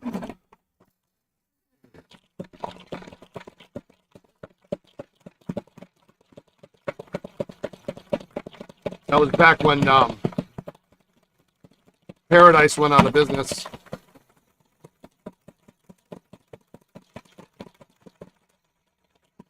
Paradise ended up with one of those. They had it on consignment, Cross never got it back. Could you imagine a $10,000 Cross ballpoint?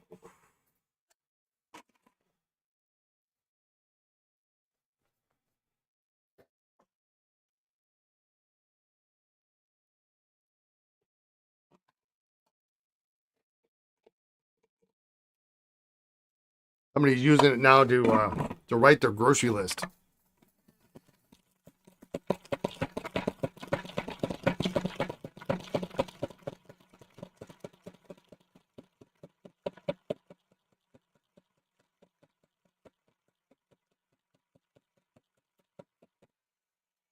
Or they probably melted it down because they were serialized.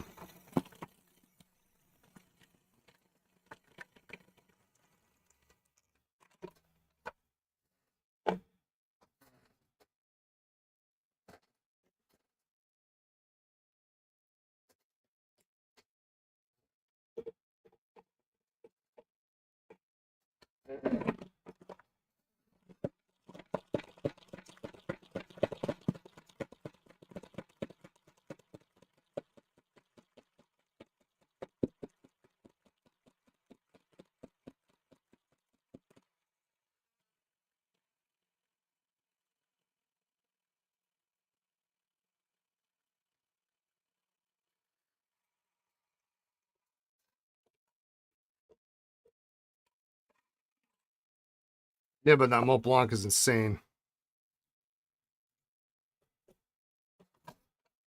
They're all good. These are all great nibs. I mean, this is the...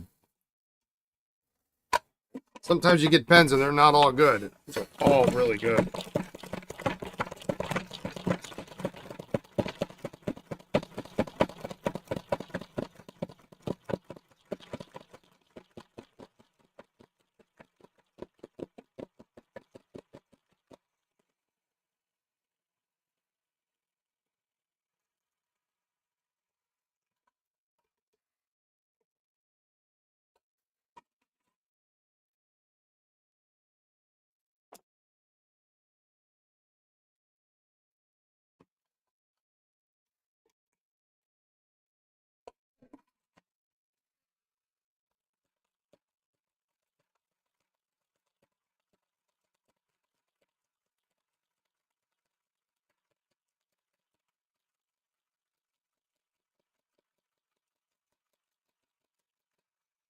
I wonder why I'm cocking my head. I'm trying to look at the side of the bowl to see if any liquid is coming out. Because if you see it come out, you just wait till it stops, and then you know you're most of the way there. Look, right on the bottom there.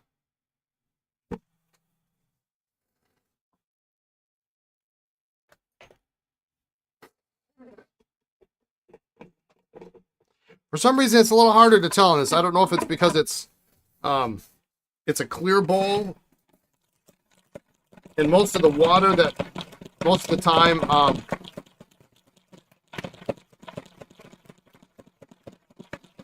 the opaque one, I could see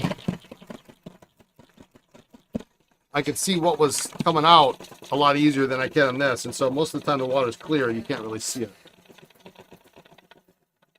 You did something strange for you? You bought a pen with a music nib. What on earth is going on over there in India?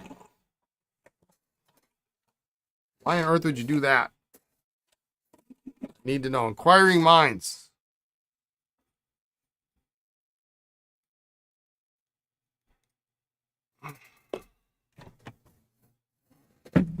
All right. That's a good batch. That's really a good batch of pens. Polish those up and then they will be you're going crazy. I ordered a pen yesterday too. I didn't think I was going to do it, and I sort of did it, and I don't have any regrets. I don't know if I'm going to actually get the pen, which is maybe the worst part, is this waiting. Because the pen may not be available. No, not an extra fine nib. I ordered a Sailor, but we'll see if I get it. I really hope I get it for a number of reasons. One of them is highly sentimental. But I should know in a day or so whether or not it was available. When we got the announcement of the Sailor price increase yesterday, it also came along with the large list of pens that are being discontinued. And I actually was told that there was one pen that I want that's still available. It's not being discontinued, but it is, I won't say ridiculous. I mean, it's, Mach-E is what Mach-E is, right? Or actually, this is not Mach-E, but it's priced in that Mach-E territory. And I was told if I ordered that pen, I could order that pen,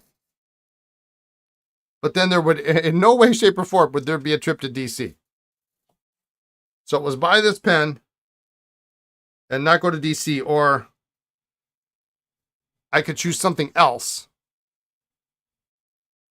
and go to DC and buy a couple of pens for stock.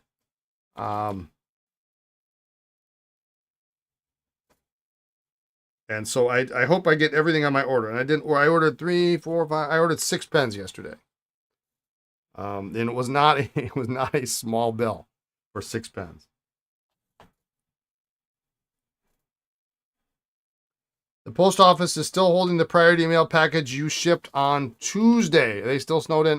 They're probably taking longer to process. I know my mail carrier has been later than normal every day this week.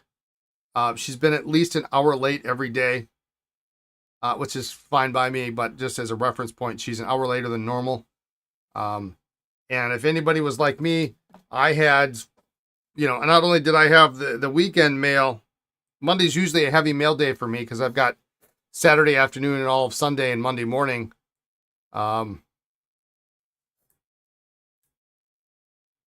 But, then I had all of Monday and Tuesday morning, and it was, it was a lot of mail. So I'm sure they're still sorting through the packages. It does seem a little weird that it's still holding it if it was Tuesday, but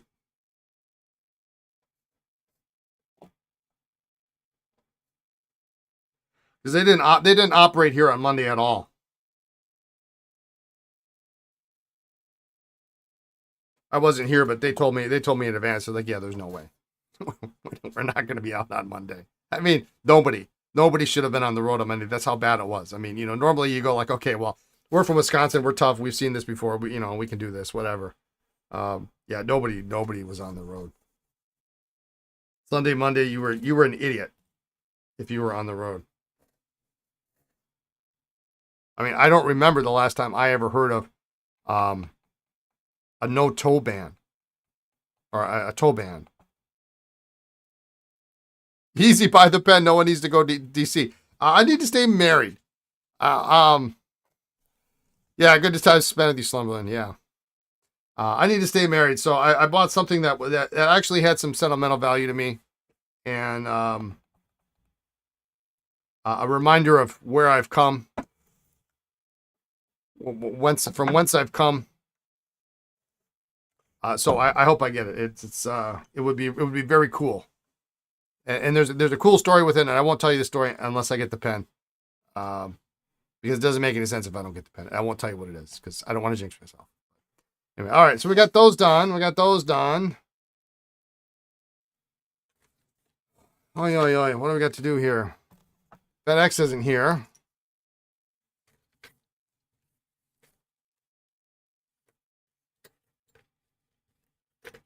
Well, you know what? Let's do this. Let's finish this guy up.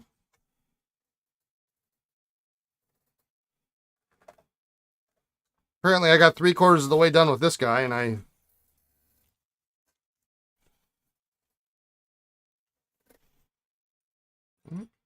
yeah, that looks like a new sack.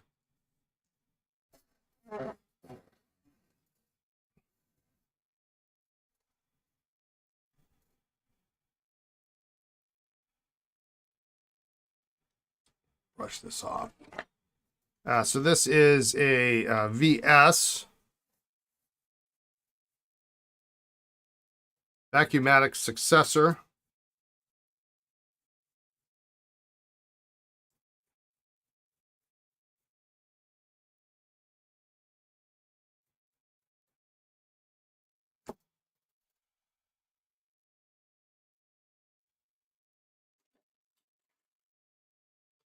This pen I knew I had the parts for this pen, but I just couldn't find them. But I knew I had them. And so probably a month ago I started this and just didn't get back to it. Customer pens always get top priority.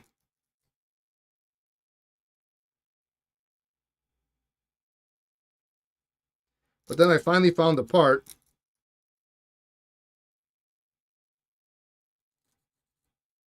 This trimming needs a little brushing on it here.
All right, better.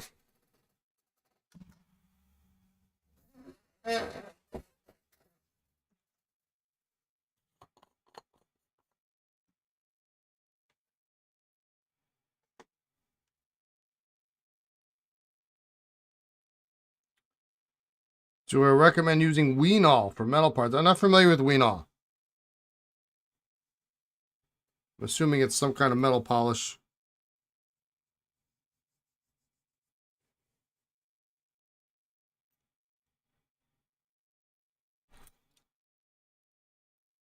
I used to use Semichrome.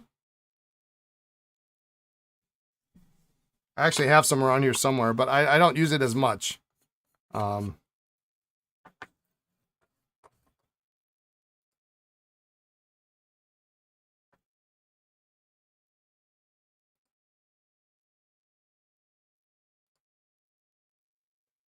stopped using it because I was primarily using it on plastic.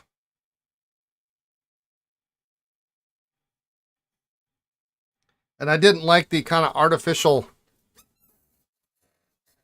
shine it gave, and I didn't like the smell.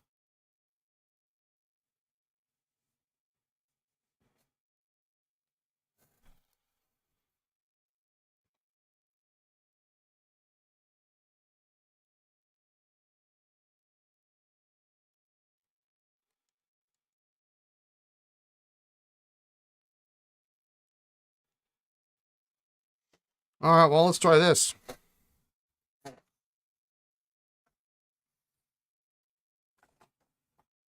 I got room on the page for that one there, maybe, huh? Number 12.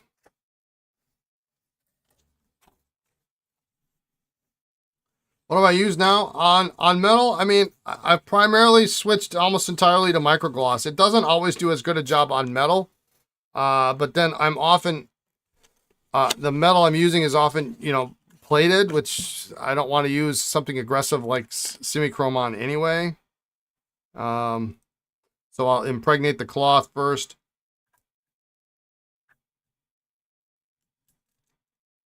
And then lightly rub it in, but I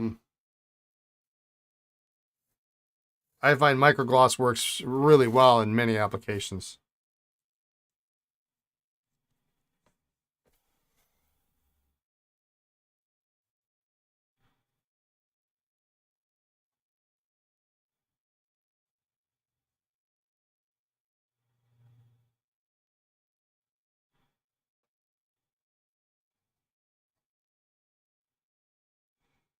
Nice nib. Holy cow.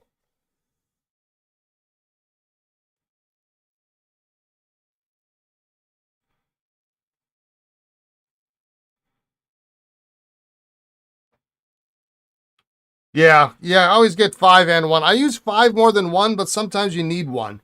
I don't always, if I'm polishing a pen, I'll use 5. And it's going to be, it's as abrasive as I want it to be.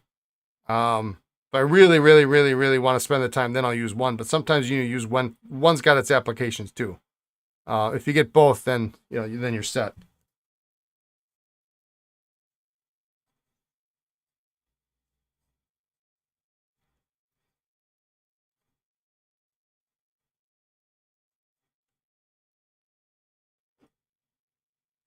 That was a great nib.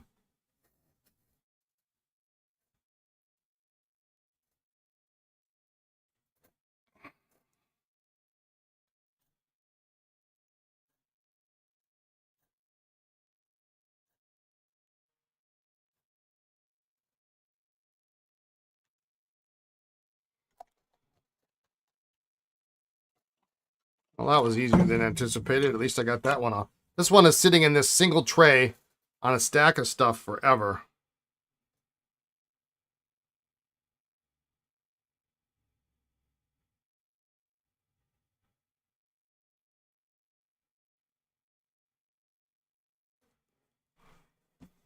My FedEx delivery now says I'm just going to get it by the end of the day. It's given up on trying to predict what hour it's going to be here.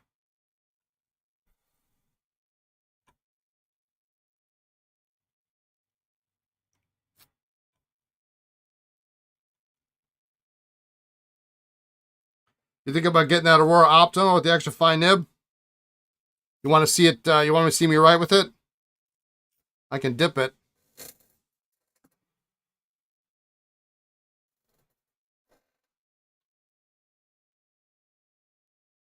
It's an Aurora, so it's probably not going to be super extra fine.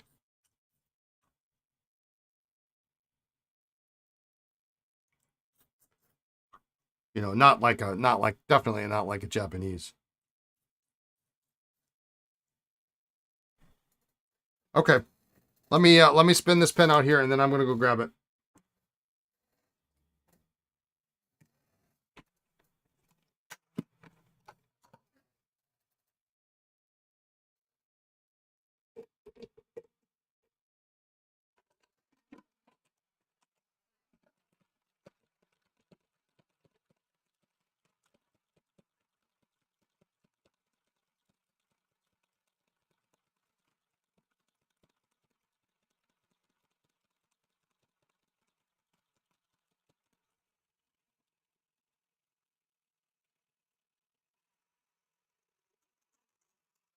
You're not wanting super extra fine. Yeah, it's going to be more what I would consider to be like very precise.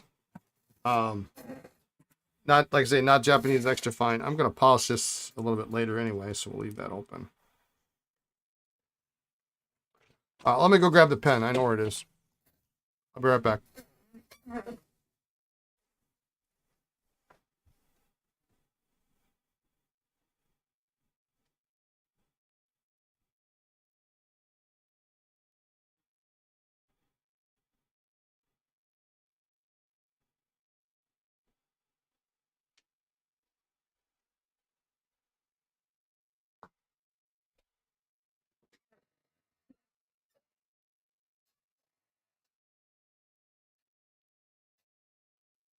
Lisa would have taken this pen were it not for the extra fine nib. And then after Columbus last year, we ran across one in an estate sale with the fine nib, so she took that one.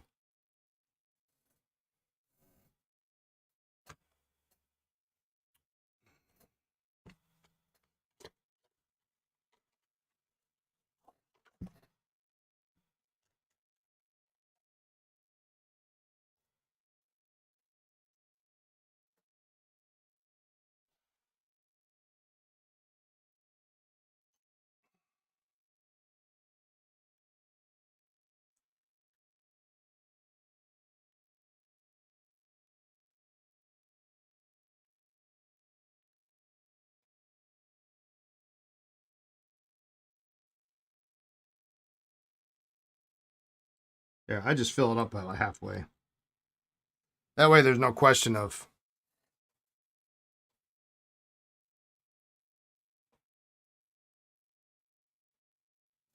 All right, so this paper is a little more... Again, apologies. I got to do something about this light one of these days, but I'll hold this up.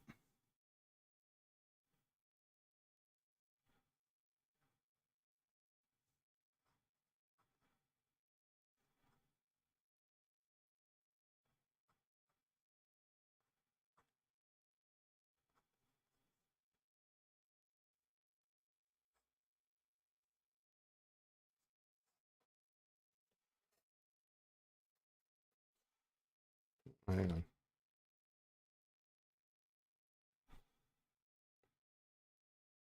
It's pretty... It's a true extra fine. It's nice, though. It's not...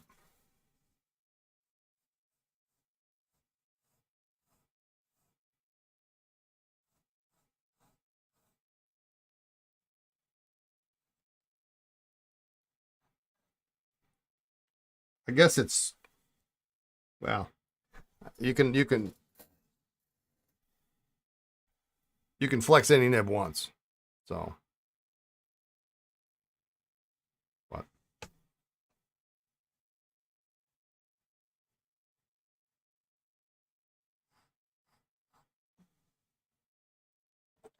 Feels smooth. I mean, for an extra fine, I'm pretty impressed.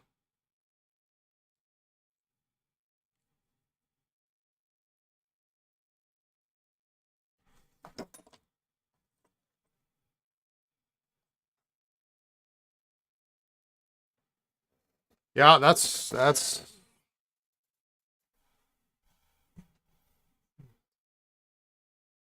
you can see if that's good enough for you to see.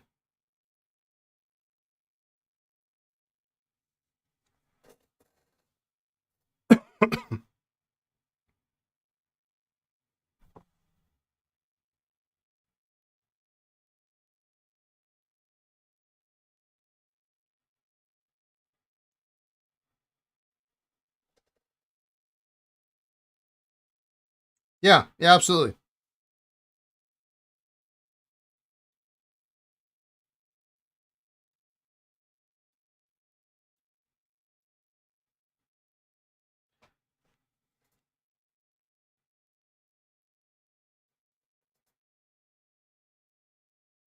Yeah, it's probably going to tell you about $55 postage,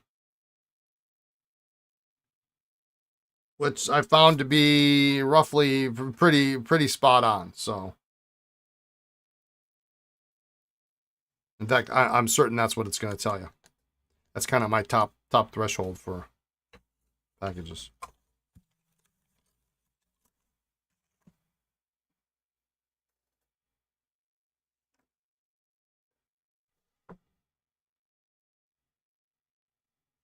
Just clean it out.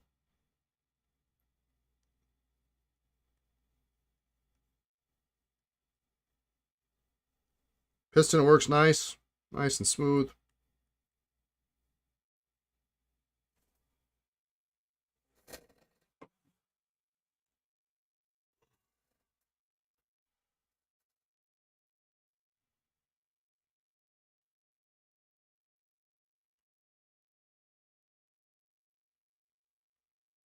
You're going to get a sack, bar, some microglass. Okay.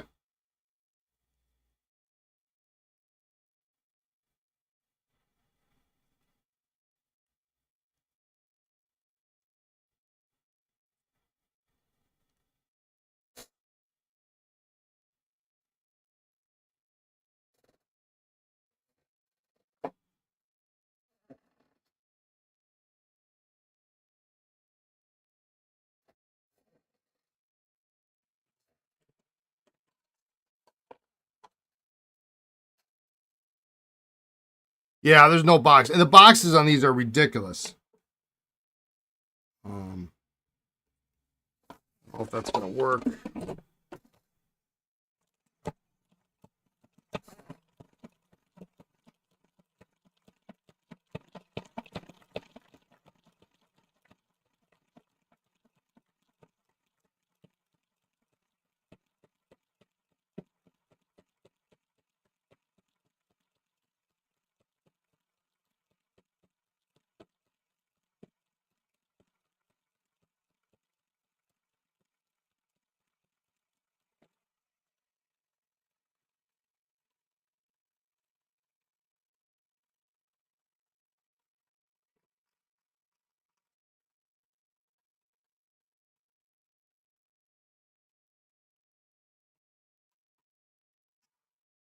Escaped.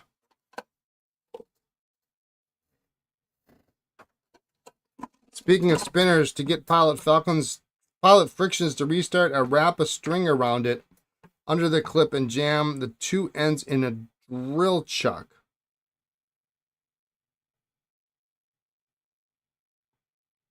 Then spin as fast as I feel comfortable. Wrap a string around it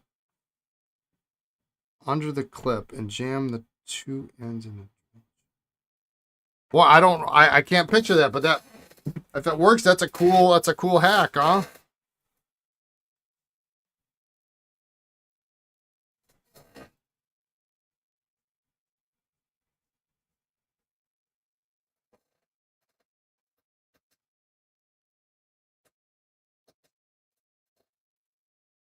This didn't really fit in the spinner, so it really didn't get everything out that I wanted to get.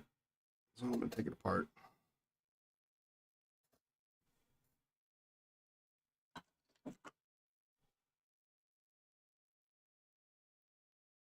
You're getting the pen, given it's had the Brian salad spinner treatment. Well, I haven't yet put in my, I've got a new turkey baster over here. And I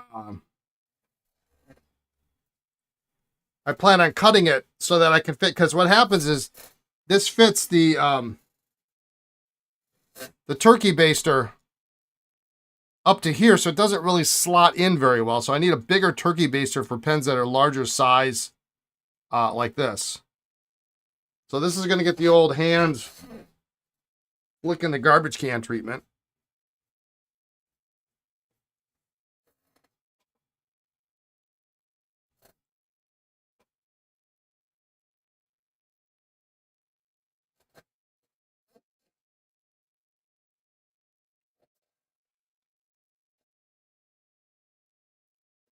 And then just going to let it air dry.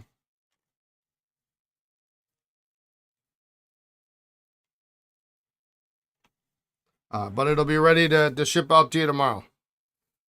That's an old sack of some sort. I'm just going to throw that. That. Oh.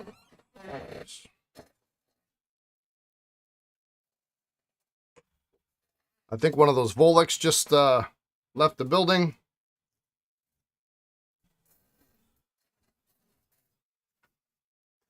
We're down to 2. I had 4.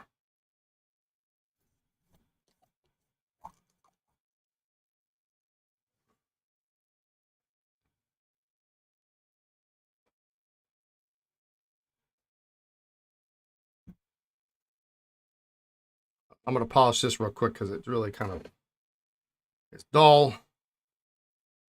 Got some old ink on it.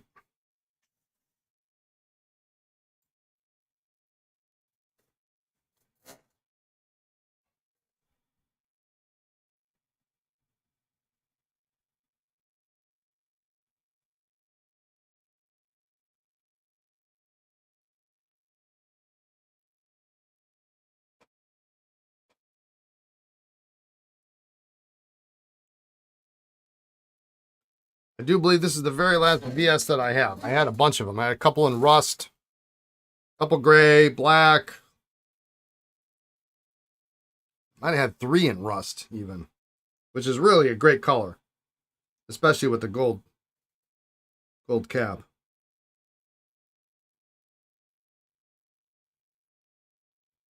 Lucite feeds, which place it kind of early.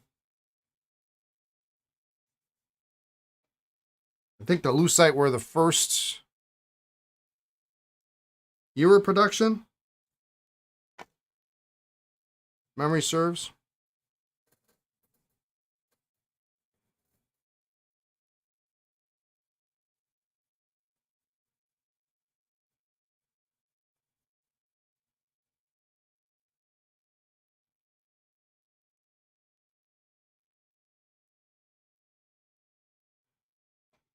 This pen is definitely user grade. Good nib, but it has been well loved, well used.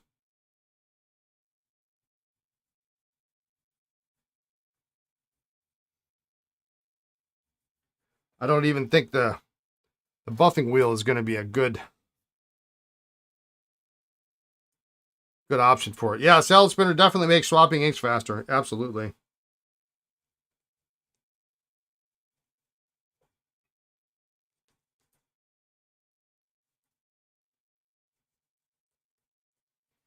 I was quite frankly stupid to not have jumped on the salad spinner bandwagon earlier. I just thought it was kind of a silly thing. Oh. Hello. How you doing?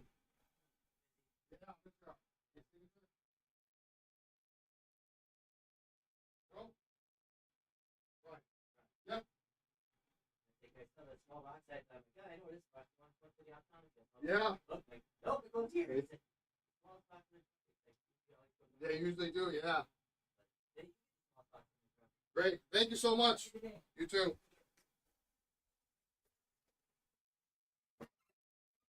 All right, my package came, which is good. So just in time, we'll start. We'll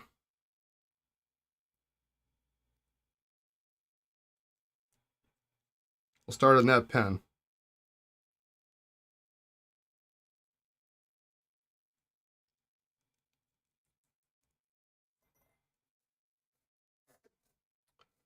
We'll just finish polishing this up.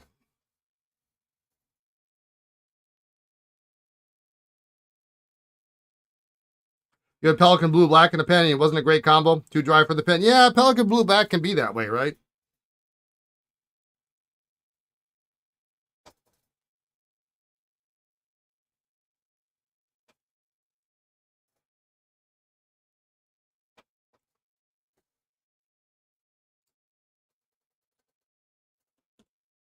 There. That's for Gary. Let's see. I got to open this kind of off-site because I can't have you see the name or any of the info on here, but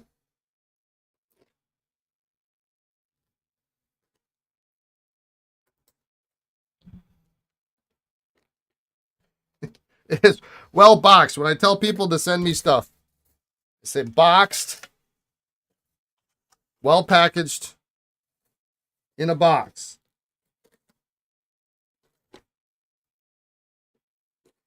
And this fits that criteria extremely well.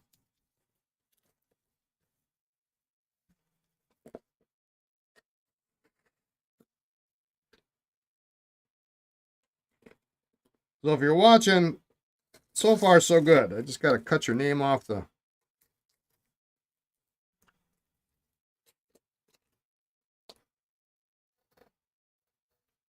sheet there.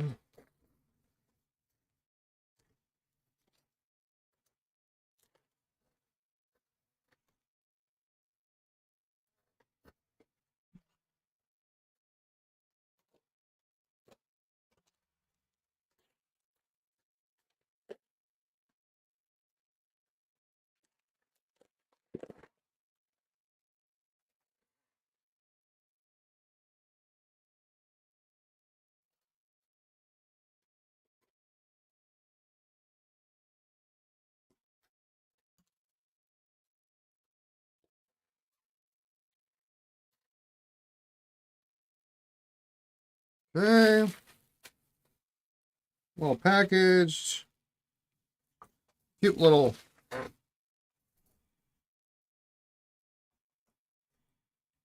keep that in the box with your info. But let's get cooking on this baby. 452.5 V.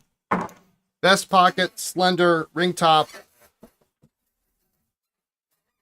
Hand engraved. Beautiful hand engraving. Hand engraved vine.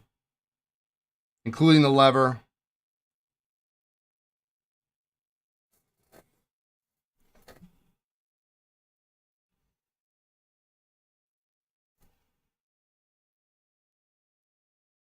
There's a little flower there right around the breather hole.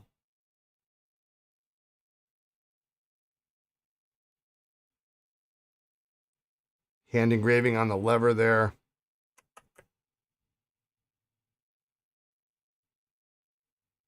So the breather hole, they put flowers, which is really cute.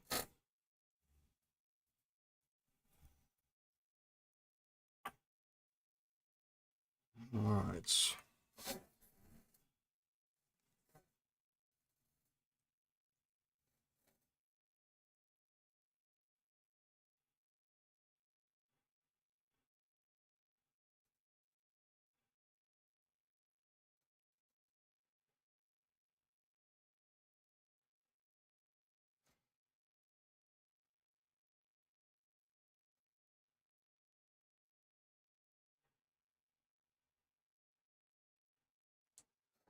All right. Well, the nib's got some damage.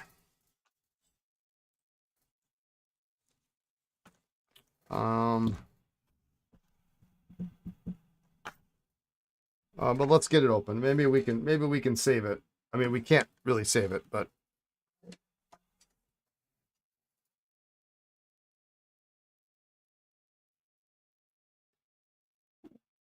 Pelican Blue Blacks works great in your Astro books, but other pens you're picky. Yeah, I mean, it can be vary depending on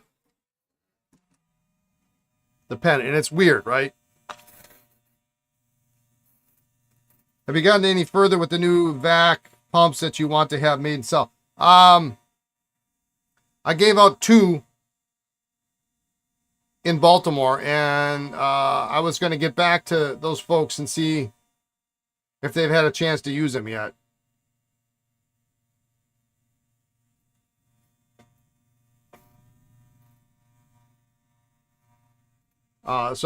But now with the advent of a couple of things that came on the radar, I mean, it's a hefty investment.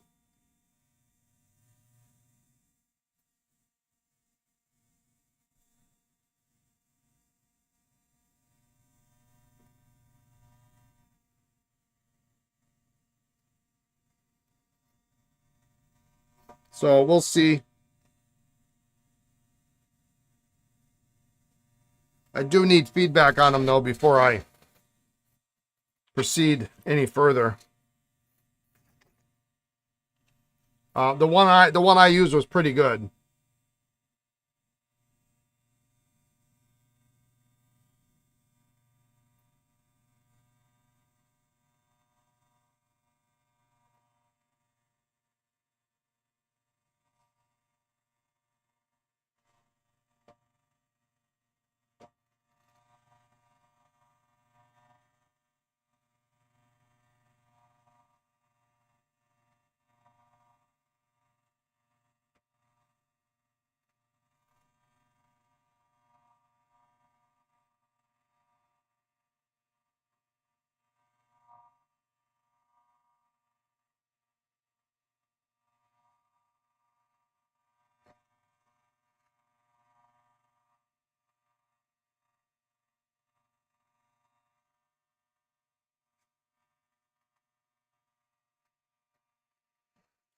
Does not want to open easily.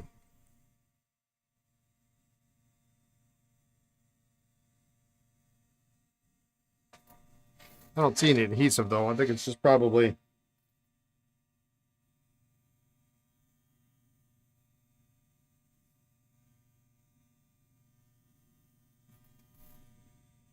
Yeah, so I hope I'll probably, I don't know, I might email him tomorrow. I know how it is when you come back from a show. Okay, it's coming. You know, and sometimes it takes 2 weeks to get really. I would have been in a good shape had it not been for the blizzard, and then, you know.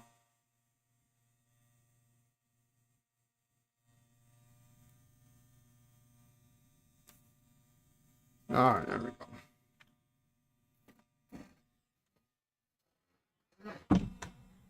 So we'll see what they think. I'm hoping it's very positive.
The sack is dry and crusty.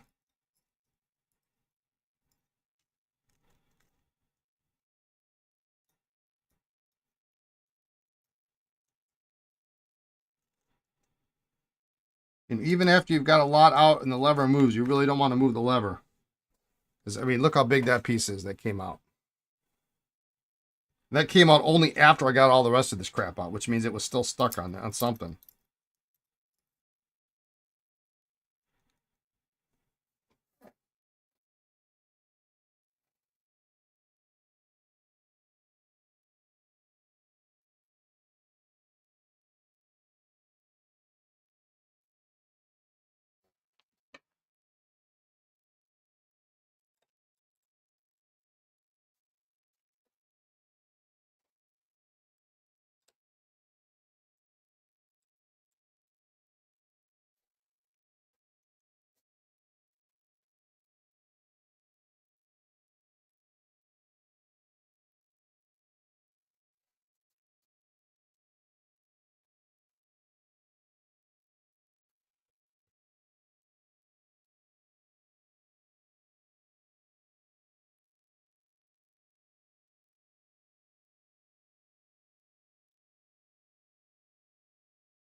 All right.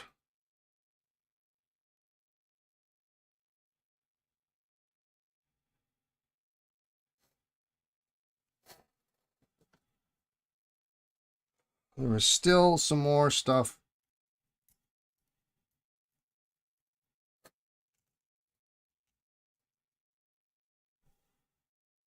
So you looked out there for weather. They're saying a chance of 4 inches of snow. I've not seen 2 flakes so far. Yeah, that's kind of how Monday was supposed to be. We were supposed to get, or Sunday, the second day of the second wave of the storm.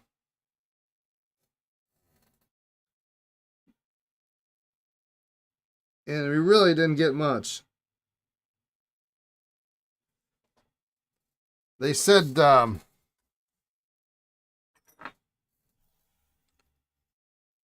Appleton got 27.5 inches of snow. I know after 24 hours they said 15, and that I'll believe.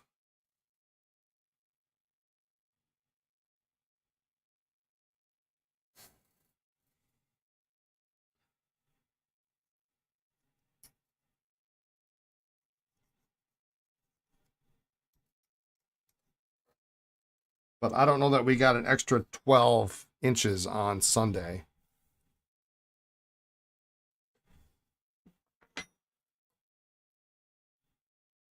With the Parker dual fold squeeze converter, do they screw out or pull out? You have one that appears stuck. Parker dual fold squeeze converter? It doesn't.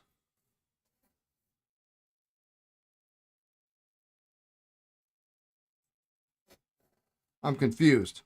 Are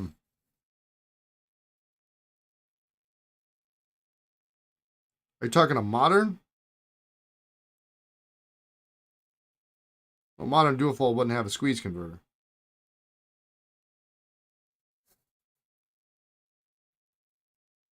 You got the 14 cleaned out last night. The Mont Blanc, going to put it all back together tonight and see how it writes. It's much lighter than you thought it would be. Yeah, some of those Mont Blancs are really pretty light.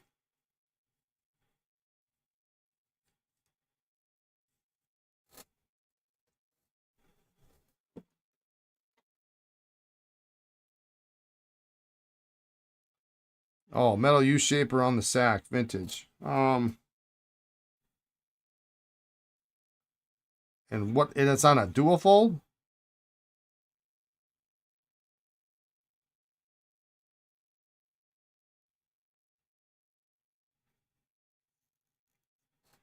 English dual fold?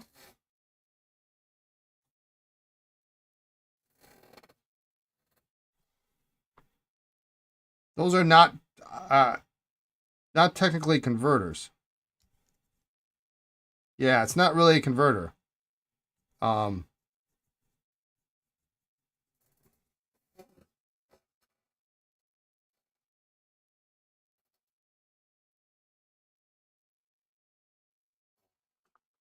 on.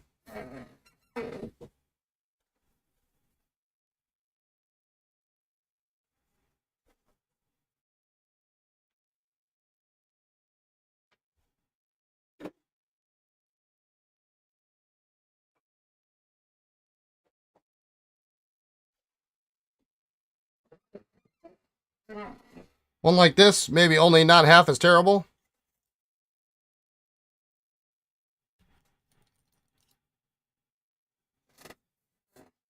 Yeah, this is, if it's like this,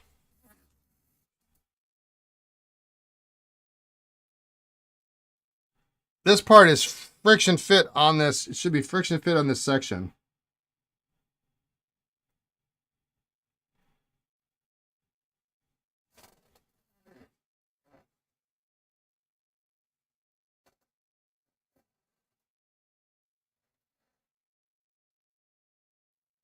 Yeah, it's friction fit, and the sack is attached to the nipple.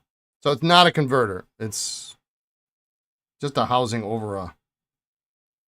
And while it looked like I threaded that off, it is not threaded. It was just the easiest way to get that off.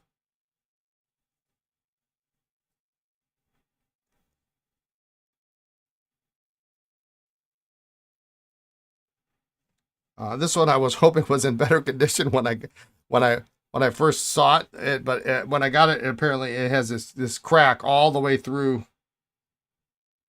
the cap. That somebody did an okay job fixing, but they didn't bother to like finish it up. They just kind of sealed it and then like did this massacre here, and that was it. Yeah, you're welcome. It's cool when people ask me stuff and I go, hang on, I got one of those.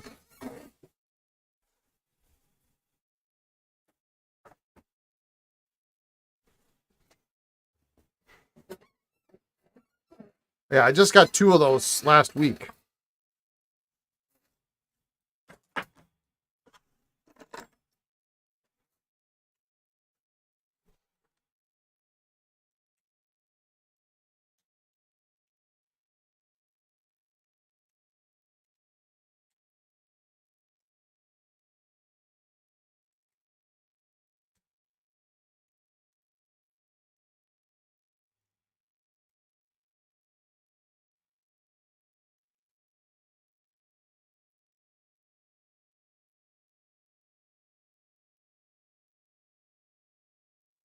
All right. Let's throw this in the ultrasonic.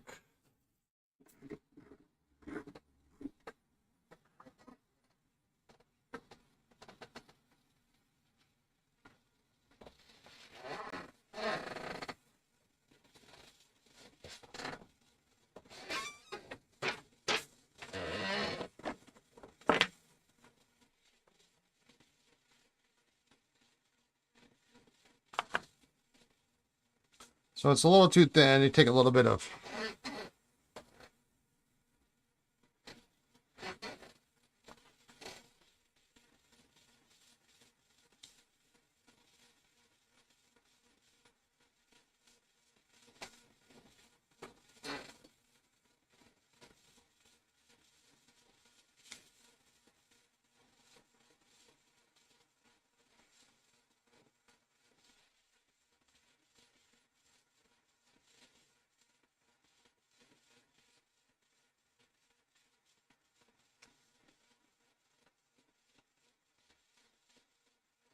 just clean this out.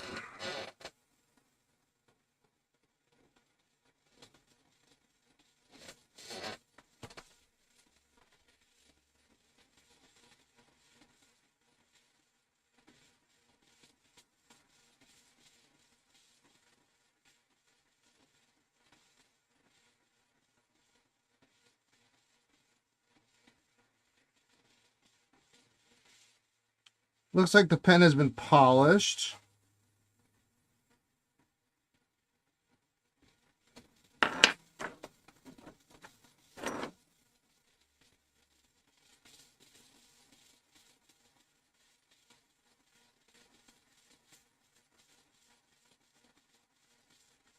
So some of the patina is off, which is okay.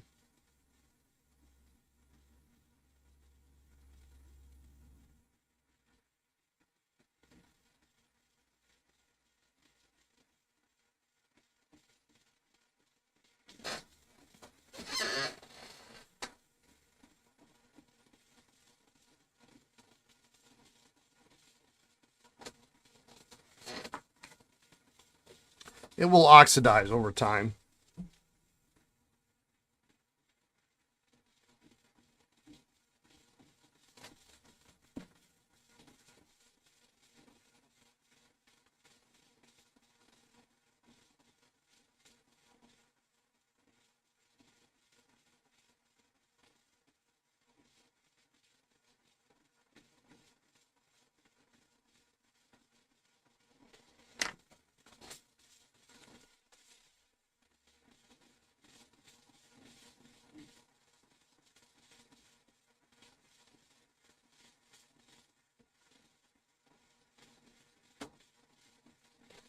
Cute little pen. Really cute little pen.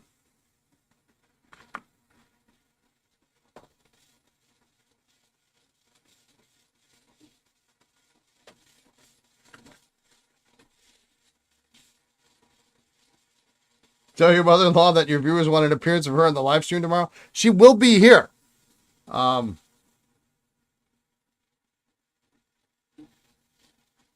She will be on premises.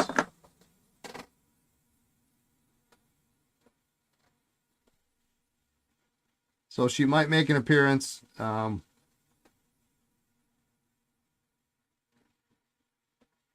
whole family is getting together for dinner after, well, in the evening. So I guess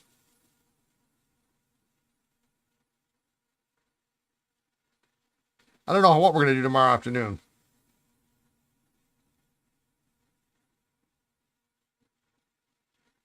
Normally after the podcast, Lisa and I go home, we take a nap. But I mean, that's, I guess the nap's going to have to wait.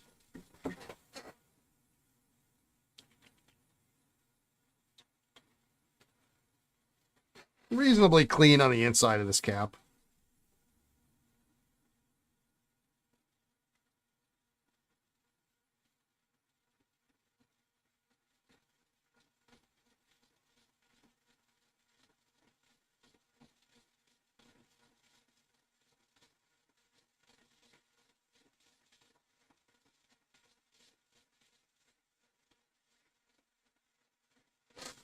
So I'm mostly worried about the nib on this one. The tipping is damaged.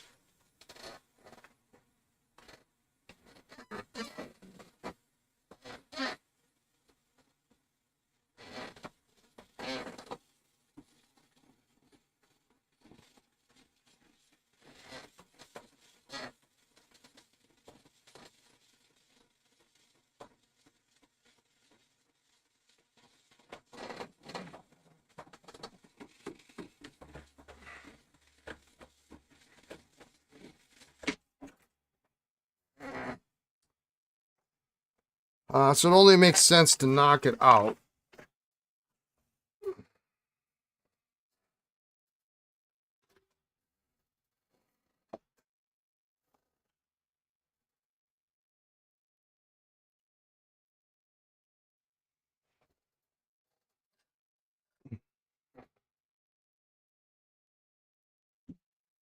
Yeah, so if you, I'm sure, well, she'll pop on screen, but if you hear she laughs a lot, she giggles a lot. So, if you hear somebody giggling in the background,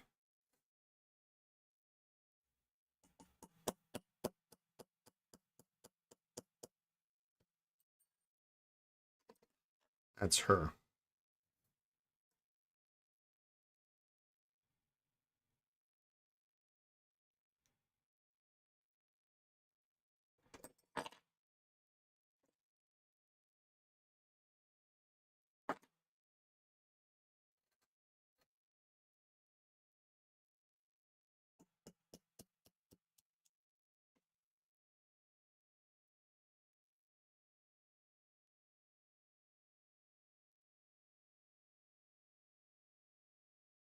Oh yeah, it was impossible to tell from the picture about the state of the nib.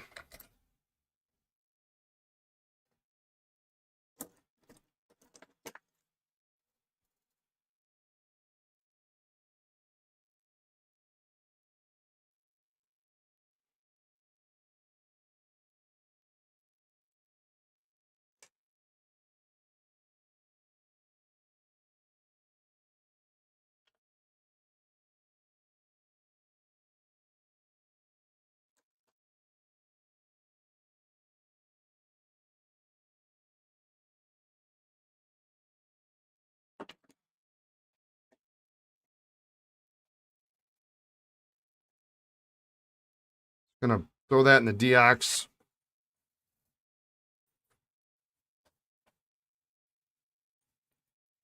Just for a little bit.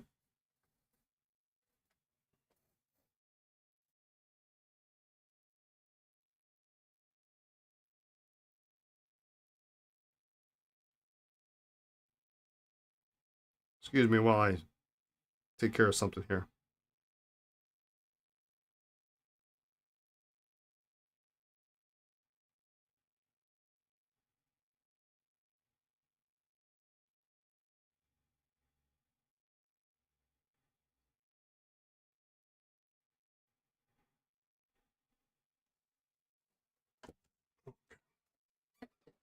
Well, first things first. Let's clean this nib.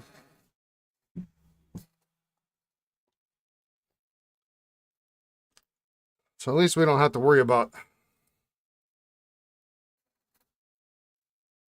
what it looks like.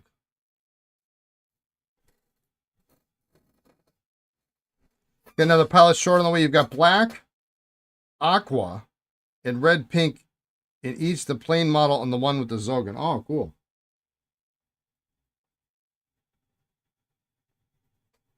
That aqua is really a great color, isn't it?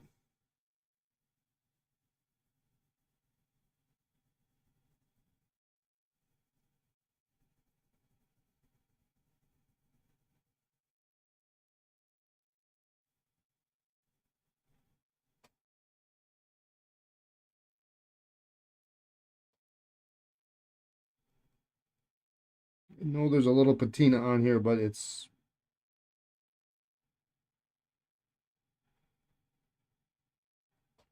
We need to clean this. And it's a really pretty common nib that we may replace anyway, so...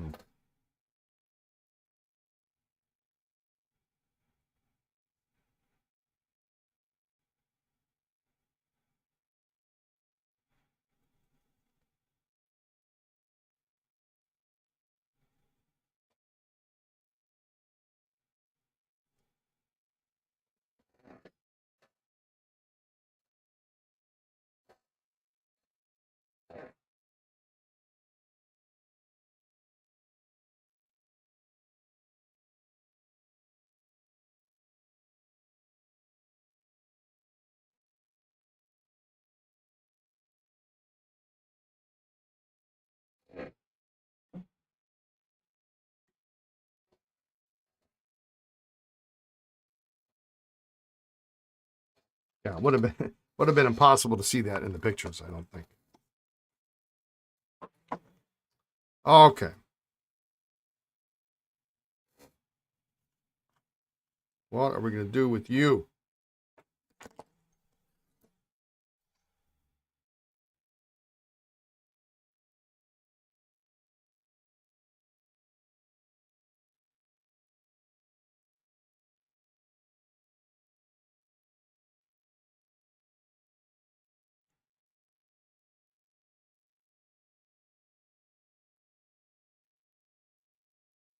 I think the nib also has a crack in it, too.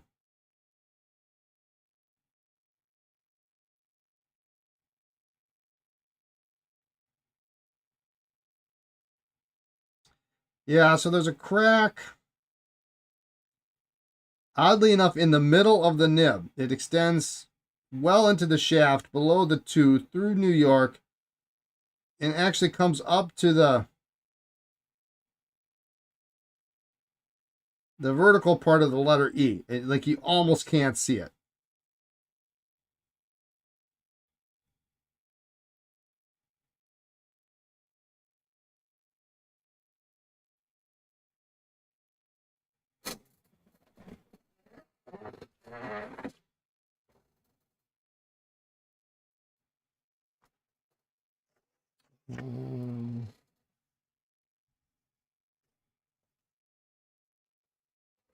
Somewhere.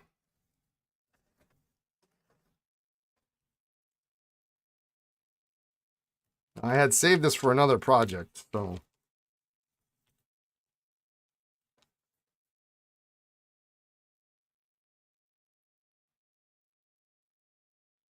I'm reluctant to give this nib up.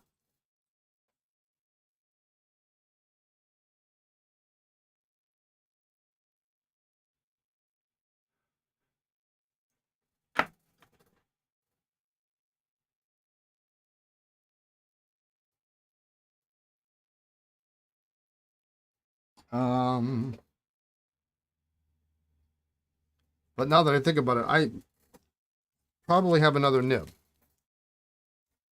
I have other 52.5 feet. Let me see what I got here.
All right, so we've got options.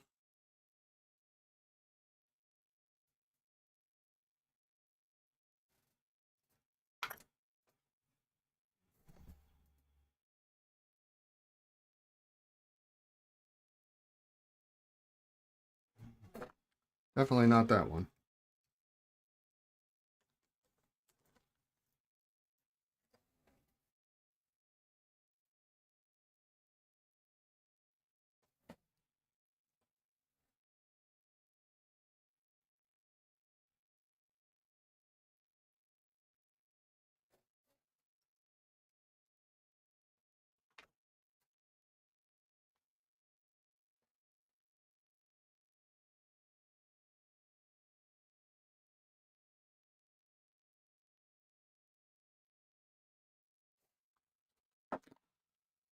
All right. So what I'll probably have to do is contact the client. And if you're watching, it might not be today. Because I'm going to probably end the stream here in a couple of minutes so I can get my hands clean. I got to go pick up my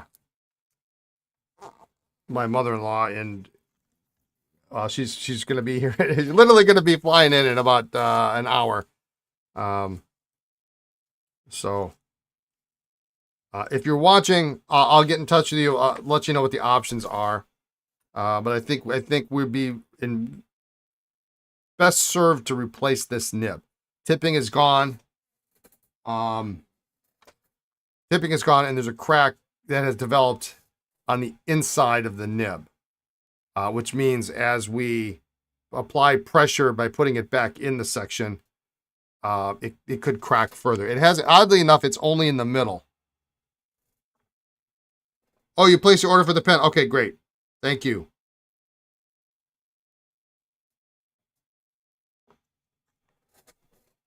The crack is in the middle, not, it doesn't originate from the end. It originated from the middle, which means something happened to this pen, in my opinion, to cause it to crack there. So, which means it's only a matter of time before the rest of it just goes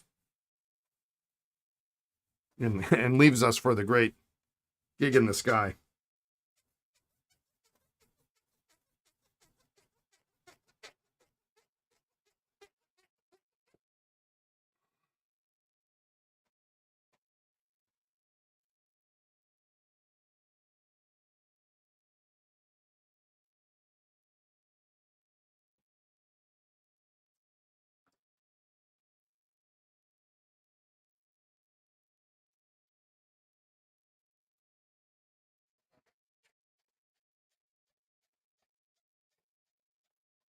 Probably need to polish that a little bit more, but we'll do that.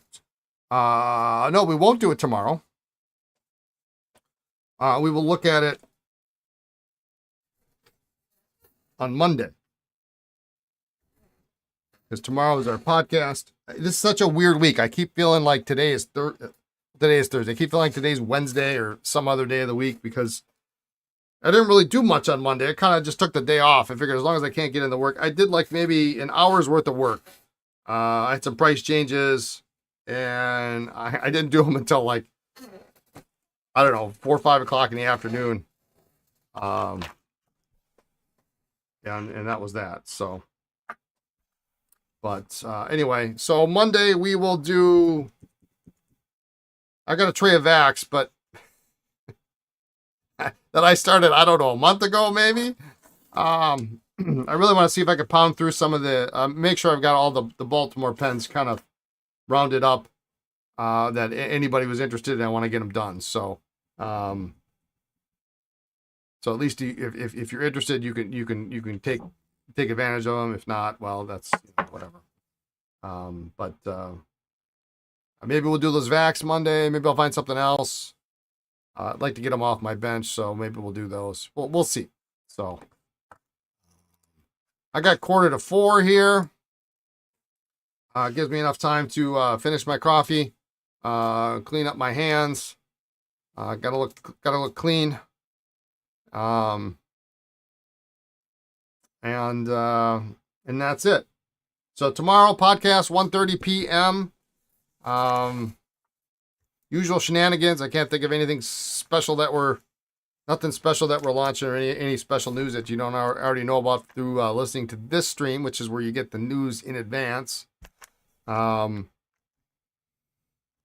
But that's it. Thanks everyone for tuning in. Appreciate it as always. Have a good rest of your day, your evening, afternoon, your morning, wherever you are in the world.